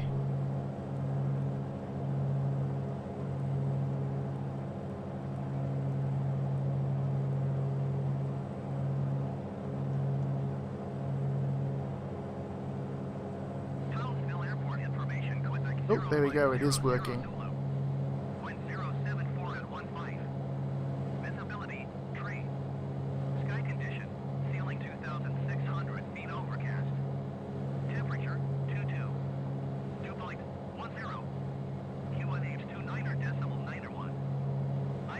Why are you using not kilopascals, whatever?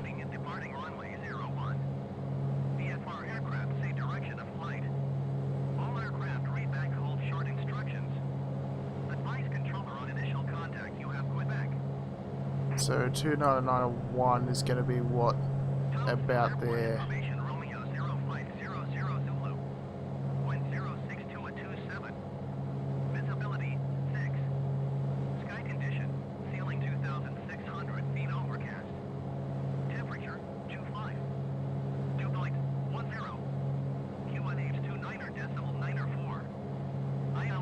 Oh, you changed it now.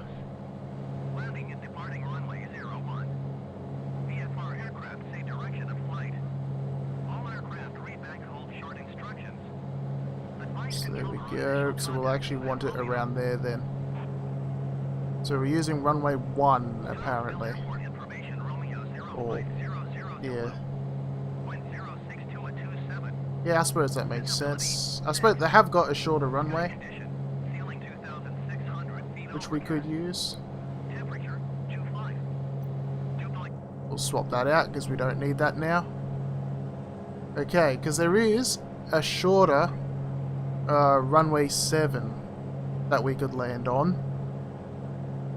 Or we use the primary runway, which is runway 1, which does have an ILS on board, which would use the gauge here. So we might use that one anyway.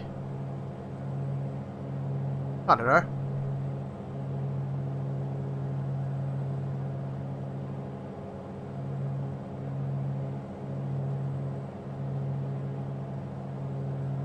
Runway 7 might be better for us.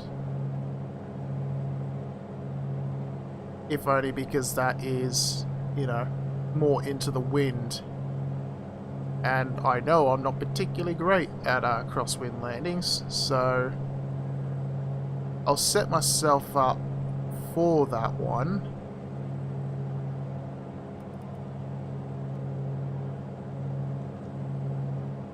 So we want... Where are we? There should be nav 7, yes.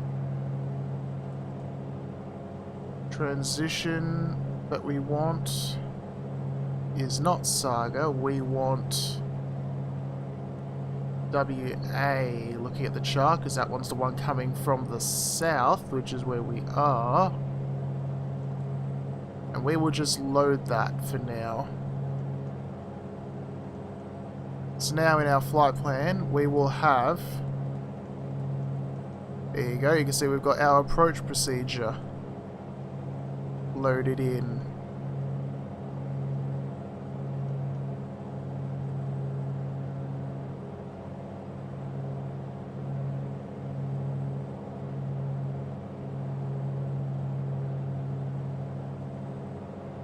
Makes things helpful.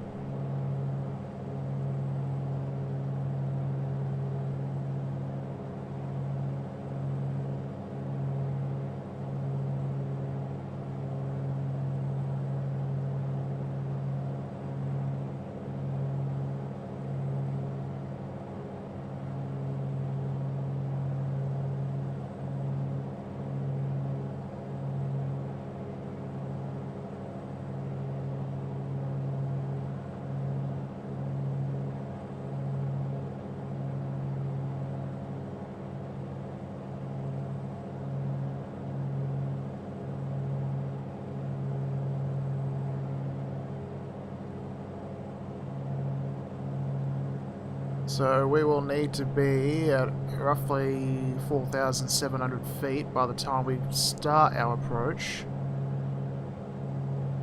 We of course aren't doing that yet,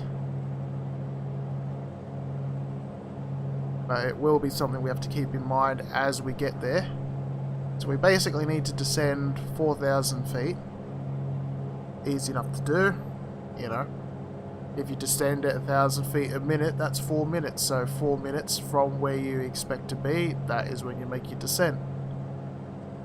There is a, you know, you can do maths to work out your exact distance to do it.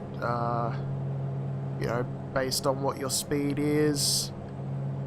You take your speed, take out what your vertical speed is going to be, and then that'll give you nautical miles from where you need to start your descent to reach it.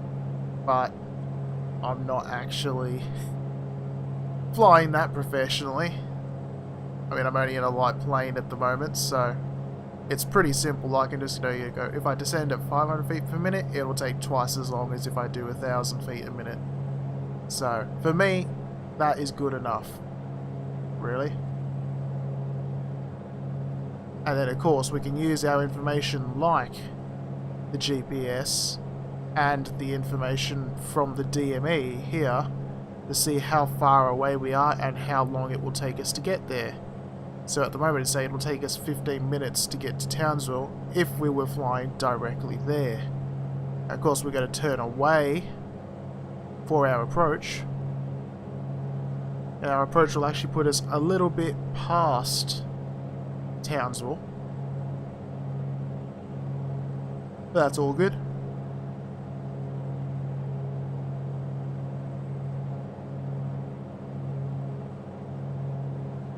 Keep our heading synchronized. I forgot to do that before.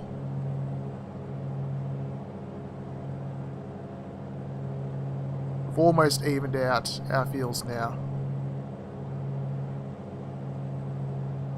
Ah, the information on top of the display, that is not actually information I can see right now. That is information I've got through using SimToolkit Pro, which is a free little program that allows you to do flight logging and that. And it has a stream overlay option, which I'm using to show the basics, like it's showing my speed, airspeed, vertical speed, altitude, all that information. All that stuff, like in the game itself, I can't see that. But if I look over to my preview on my streaming software, or our OBS, I can see that information there because it's just a browser inlay. If I look into SimToolkit though, it will show my information there. If I actually work out my capture software, I might be able to actually show it. There we go. So there we go. That is SimToolkit Pro on the stream running with my arrival chart. This is the Navigraph charts thing within it. So you can see this is the course we're following. 292 bearing. After we took off from Hamilton Island, flew over to Proserpine, over to Bowen, and now we're flying this way. But if I close that, this is my checklist information, but if we go to, say, the dashboard here, you'll get the information about where we're actually flying. Live map will show where we are. It's a bit confused because of when it was running when we loaded the simulator. You see here it will show what we've flown. So we've flown that bit, flown that path down there, now we're flying up here. And then we've got just basic information on this screen. If I'd actually filed a flight plan in this flight plan section, then it would give me more information on the right here. I don't have anything right now because of course I'm just flying freeform, but that's how it works basically. And then if I go live sim data here, now you can see basically what you're seeing in the stream. So you can see here it's got what the gauge's rough positions are. Of course, this one thinks I'm going far too fast because it only has up to that level. But then basic information like your ground speed, your heading, all that sort of thing. Including some options that I haven't actually got shown on the stream. But yes, that's sort of how it works anyway. So I'll switch back. There we go. Right back to the simulator.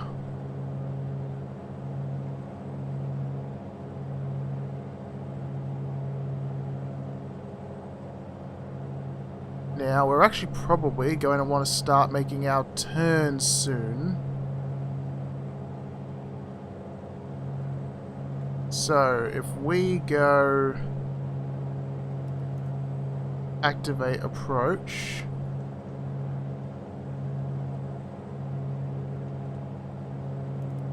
Whoops. And then close that. Oh, that didn't do it. What did I miss?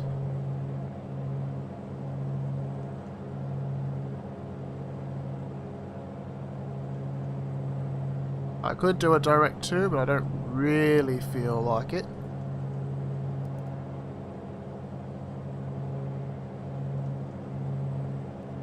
Doesn't want to activate it for some reason. So if I do it from here, will that have forced it? No, it won't. The software, that one is Sim Toolkit Pro. So SIM Tool, so TOOL Kit, KIT, then just Pro. I said it's a free download, and it is a very useful bit of software. I've been using it for quite some time now, just tracking my own flights, doing my flight planning in it. You can add your fleet to there. Actually, if I switch back over, you'll see there, this is like the fleet page. So this is aircraft that I've specifically added, and you can see if I hover over them it shows where I've actually flown those planes. There's a lot more in Australia because that's where most of my flying is. So for example, take this Embraer. You can see everywhere I've flown on it, it draws in nicely. DC3 over there, for example. And if I go to the logbook, it will show you a nice thing of all your flights you've tracked, the hours, the distance you've flown, and then of course it displays a nice map showing everywhere you've flown. So yeah, it's a very useful little bit of software. And yeah, totally free. I don't know how the guy manages to make it work, but he does.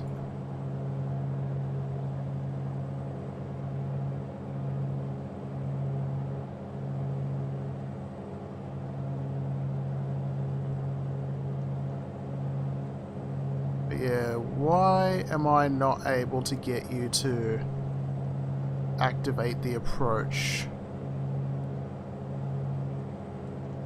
So that's what I want you to do.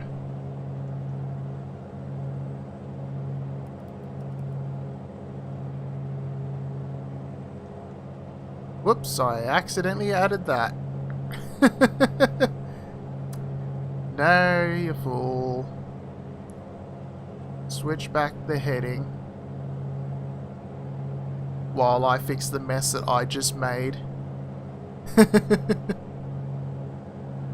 With my GPS.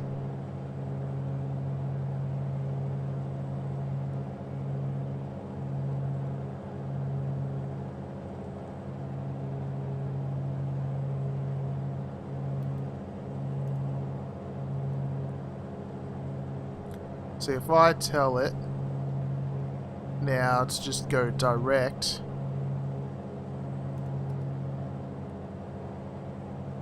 and activate. Now that has fixed itself, I'll switch back to nav mode.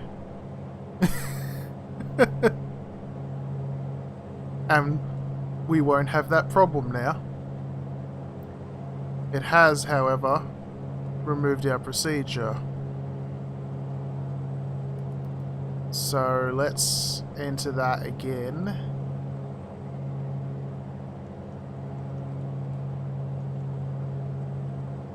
If I go activate immediately, will you show it there? No. Oh, no, there we go. It figured it out.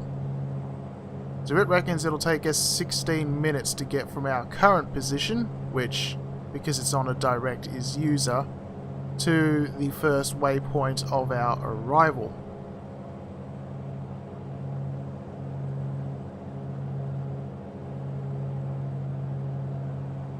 So that'll get us on course, and then will set us up for our landing.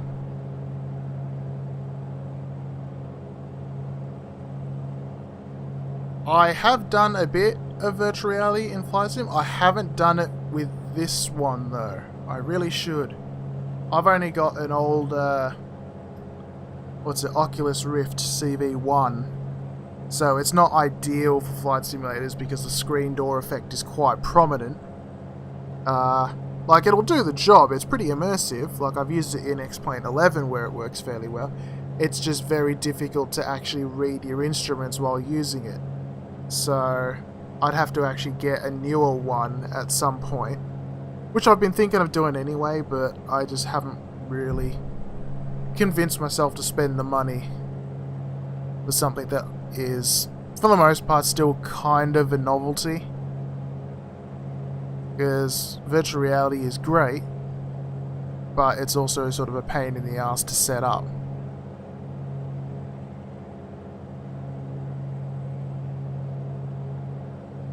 Especially with the Oculus Rift, because every time I go to set it up, I have to reset up the little tracking stand IR sensor things. They're not IR, are they? I don't think so, but you have to set them up each time because I can't leave them in place between sessions just due to not having dedicated space for a virtual reality setup. I've heard the newer ones you don't need to have those sort of stations, so that would be nice. But we'll see.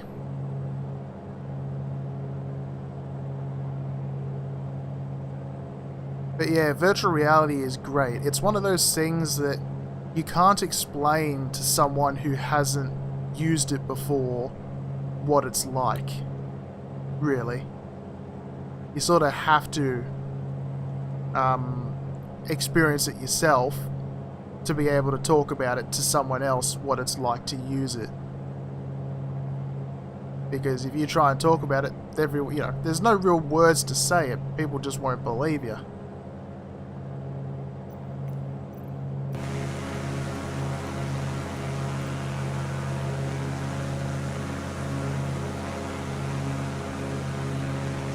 Some nice mountains there.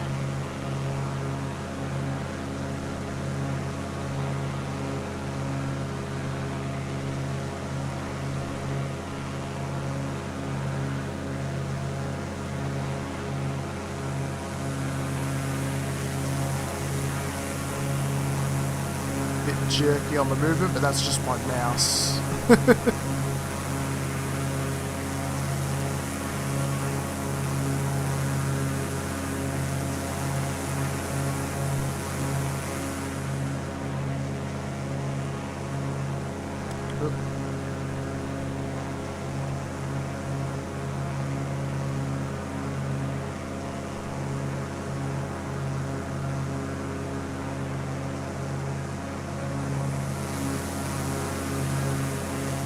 I need to set that up to like an axis or something.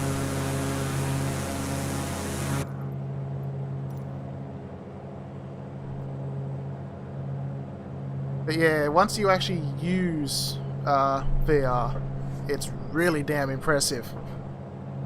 Like I said, I only trialed it with X-Plane 11, so both the Cessna in that and then the 737.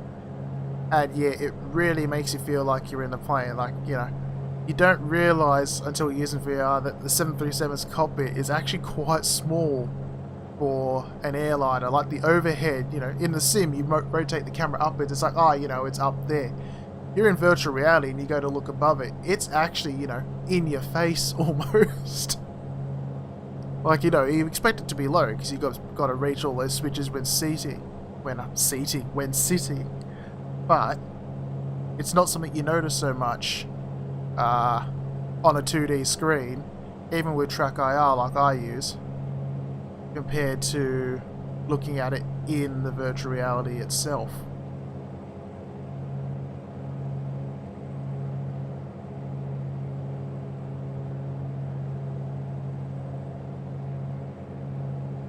Yeah, I've heard the Quest 2 is supposed to be quite good. There was that one I was looking at, and there's actually, the HP Reverb G2. I've heard that one gets a lot of good reviews for flight simulation stuff. Like, especially for games like DCS, that one would be a fun one to use with VR. I don't use DCS a lot, but it's one of those games that VR makes such a tremendous difference to the experience that it's great to use. There's also that Derail Valley for the VR train sim. That one is quite fun too. But again, my VR headset isn't perfect for those sorts of things. It's a little bit on the older side.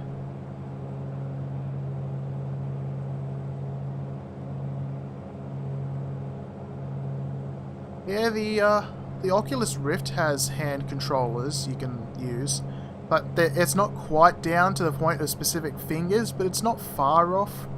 The issue is, there's not really, like, the simulators themselves don't really support it, or at least X-Plane 11 and Prepared 3D, which are the only two I tried with it. Those two don't really support it that well. This one, I'm not sure how the VR support is, mostly because, yeah, I haven't tried it. The VR is in a box in the cupboard. I should dig it out at some point and see if I can be bothered messing around to set it up and see what difference it makes. So get ourselves ready for our descent now.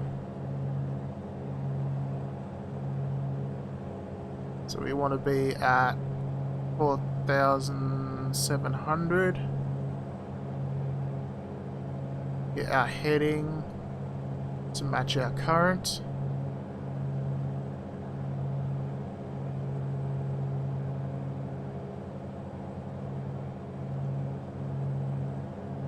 And then aim for about, 500 feet a minute, that'll do. Let's pull back on the power slightly, so we sort of maintain our speed-ish. Because you don't really want to be accelerating in our descent too much, because then that's just excess velocity you have to lose.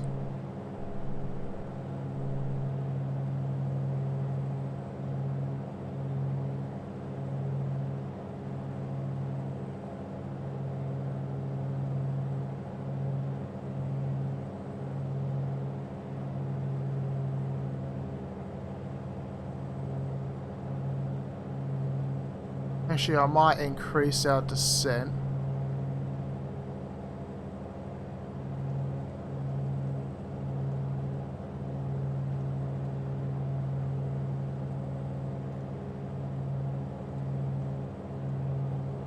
Oop.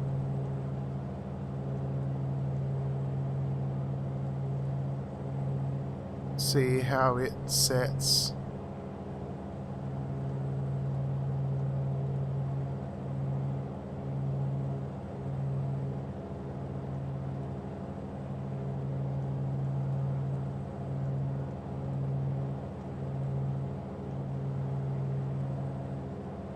That seems to have not made that much of a difference.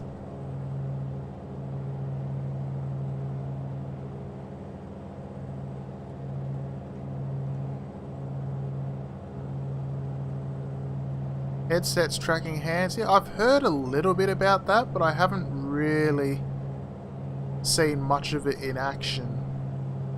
I'm sure it's doable, but making sure you cover your blind spots is something that's going to be a bit of a challenge, I guess.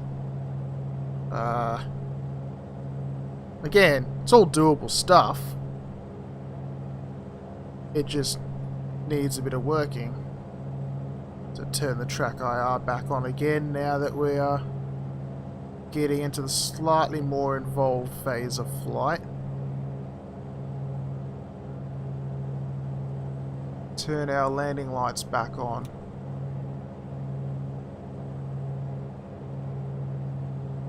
Yeah, force feedback kind of disappeared. I think one of the reasons for that is just down to cost. You know, it's more expensive to manufacture something with force feedback than something that is, you know, spring loaded. So that would be my impression as to why that's changed. All the trees down there. And then also probably the other reason would be that force feedback, to be, you know, proper, requires it to have a specific like, you know, a profile, so to speak, I guess, for each individual aircraft if you want to get it to be the most accurate experience. And again, that's extra work which probably some people just haven't bothered to invest in.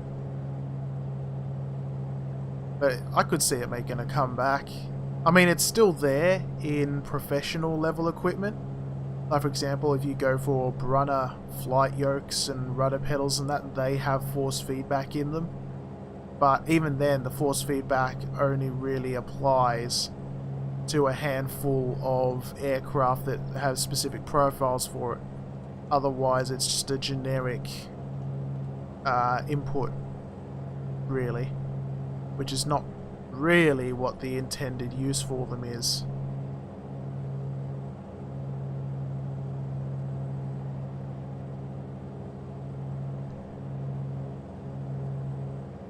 Yeah, our tanks have evened out and we're now burning slightly more from our right tank, but as long as we're within close enough bounds, we'll be fine. It'll help keep our plane more trim and level as well.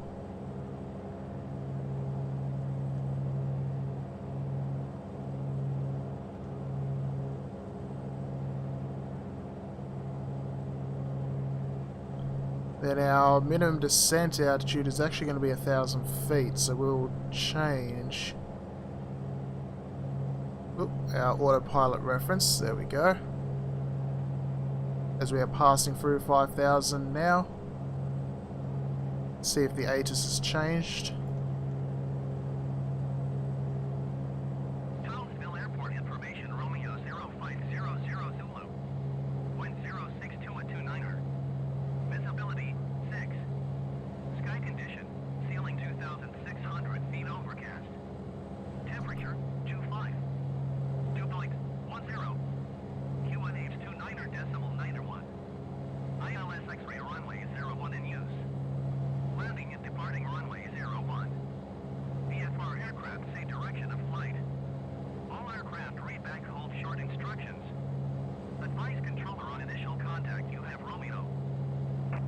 Okay, so the pressure did change.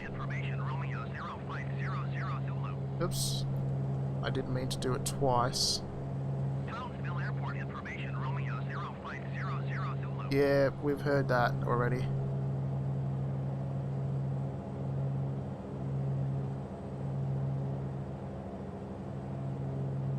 There we go.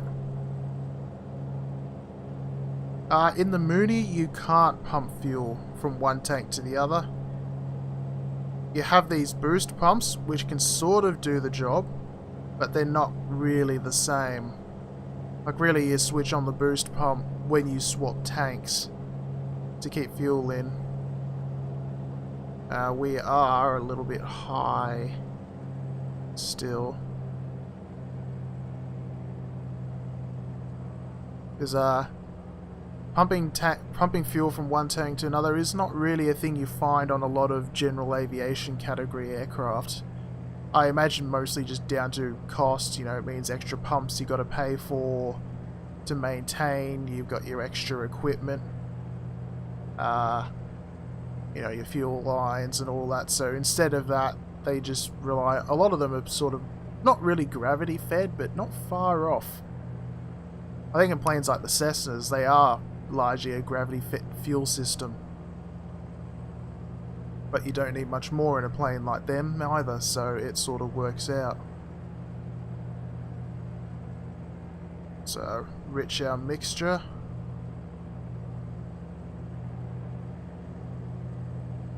Get our prop pulled in.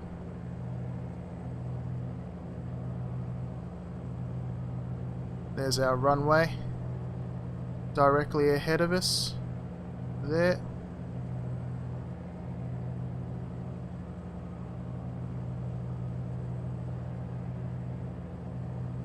We are a little bit fast, and I don't know what my binding for the spoilers is. Because you got these little spoilers here. I don't know where their control is in the cockpit manually.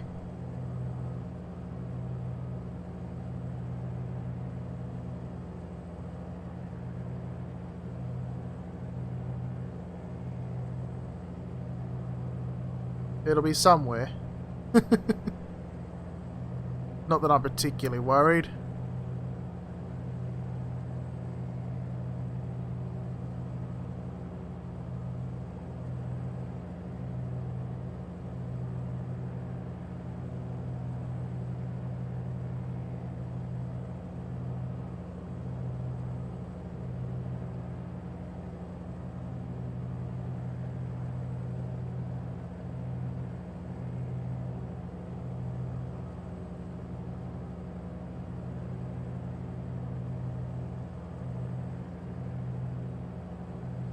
Let's turn the autopilot off.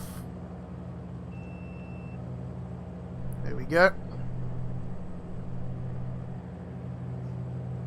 Love that lighting across the cockpit panel.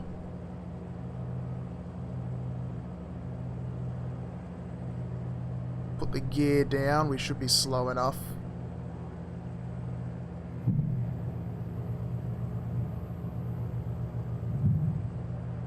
That'll also help us slow down a bit.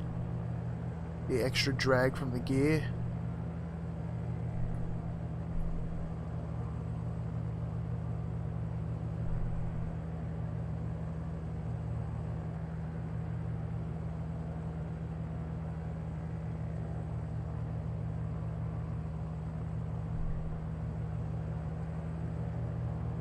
Put notch of flaps out.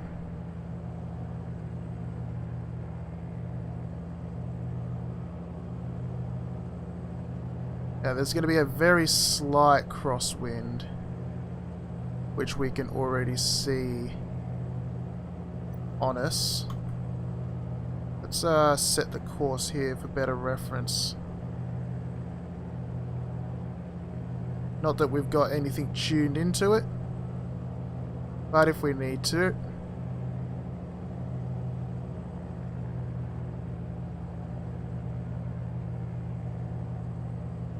Keep letting that speed bleed away.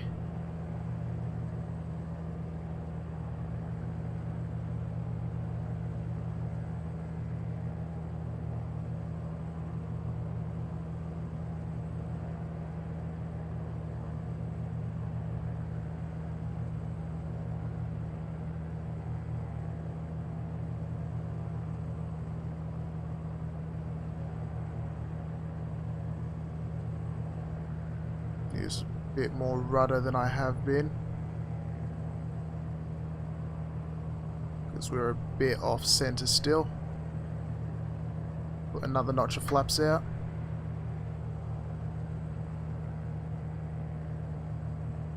That really slowed us down.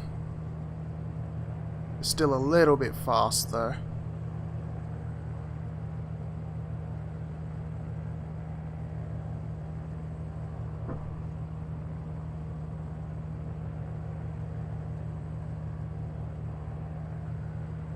Now there's a tree just there, so I've got to go over that tree and then down.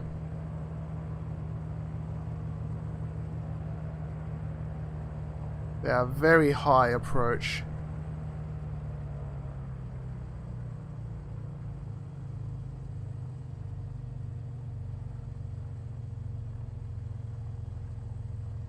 Oh, too much float. There we go. Floated, but we're down.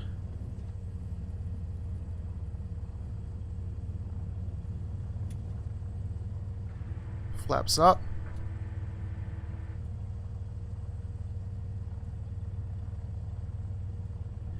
Now, let's find my chart. Where am I going to park? I'll probably just park on the main apron, to be fair, which will be off the end of this runway.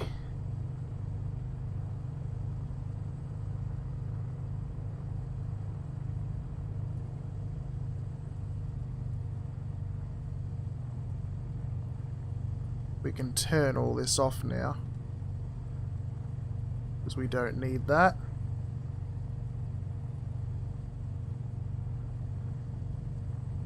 Oop. Adjust my sitting position to be a little bit higher to better see over the long nose.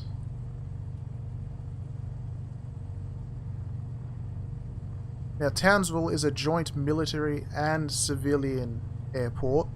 The military air base is what those buildings over there are being depicted by.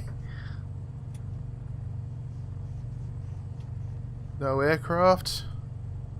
No aircraft. We can cross the runway.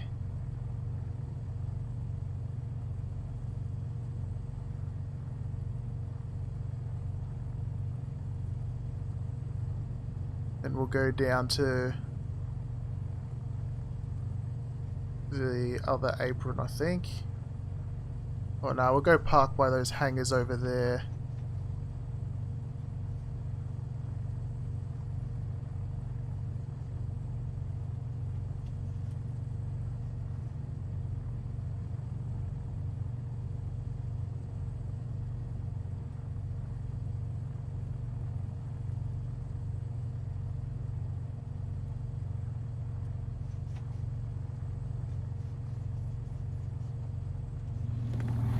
Open the window, get some fresh air.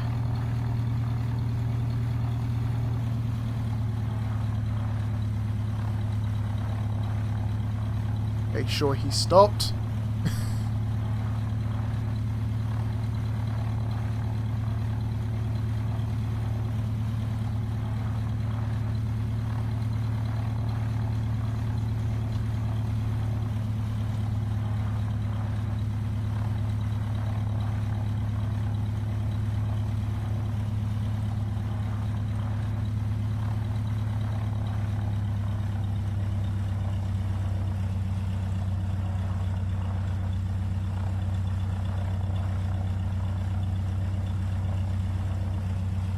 We'll take this parking spot, I reckon.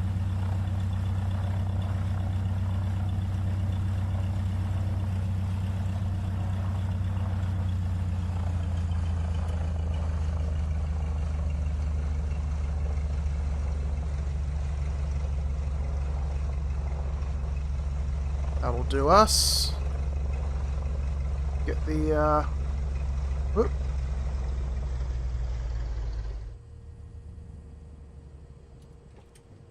Parking brake on.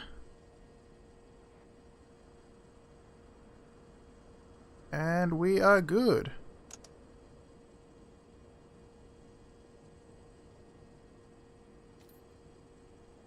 Oops.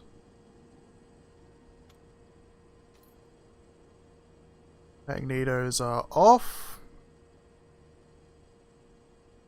Fuel selector can go off. Lights can go off.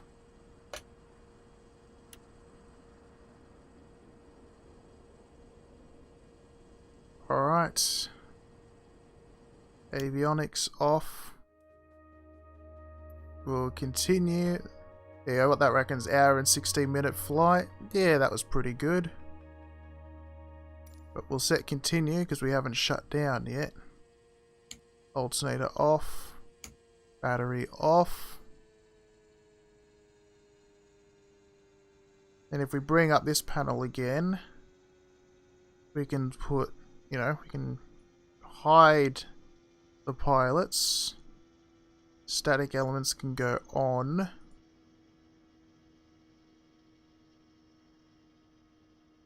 And we can open these doors apparently too.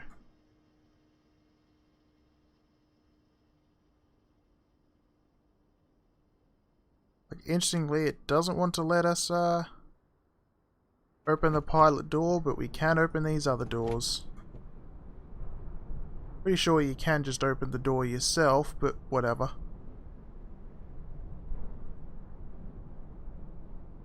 We jump outside. Oh, I don't know why it was upside down there. And Windows binging at me. Come on, Windows, there we go. So there is our Mooney, nicely parked up on the apron. After our simple 2 flights, first from Merimbula to Malakuta, and then from Hamilton Island to Townsville, with a quite significant jump between planes on the way. But, you know, it works.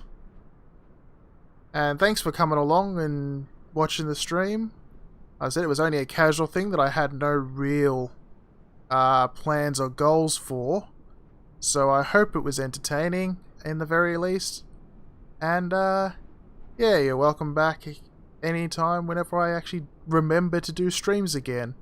They're usually sort of this time or later, depending on the day of the week and whatever.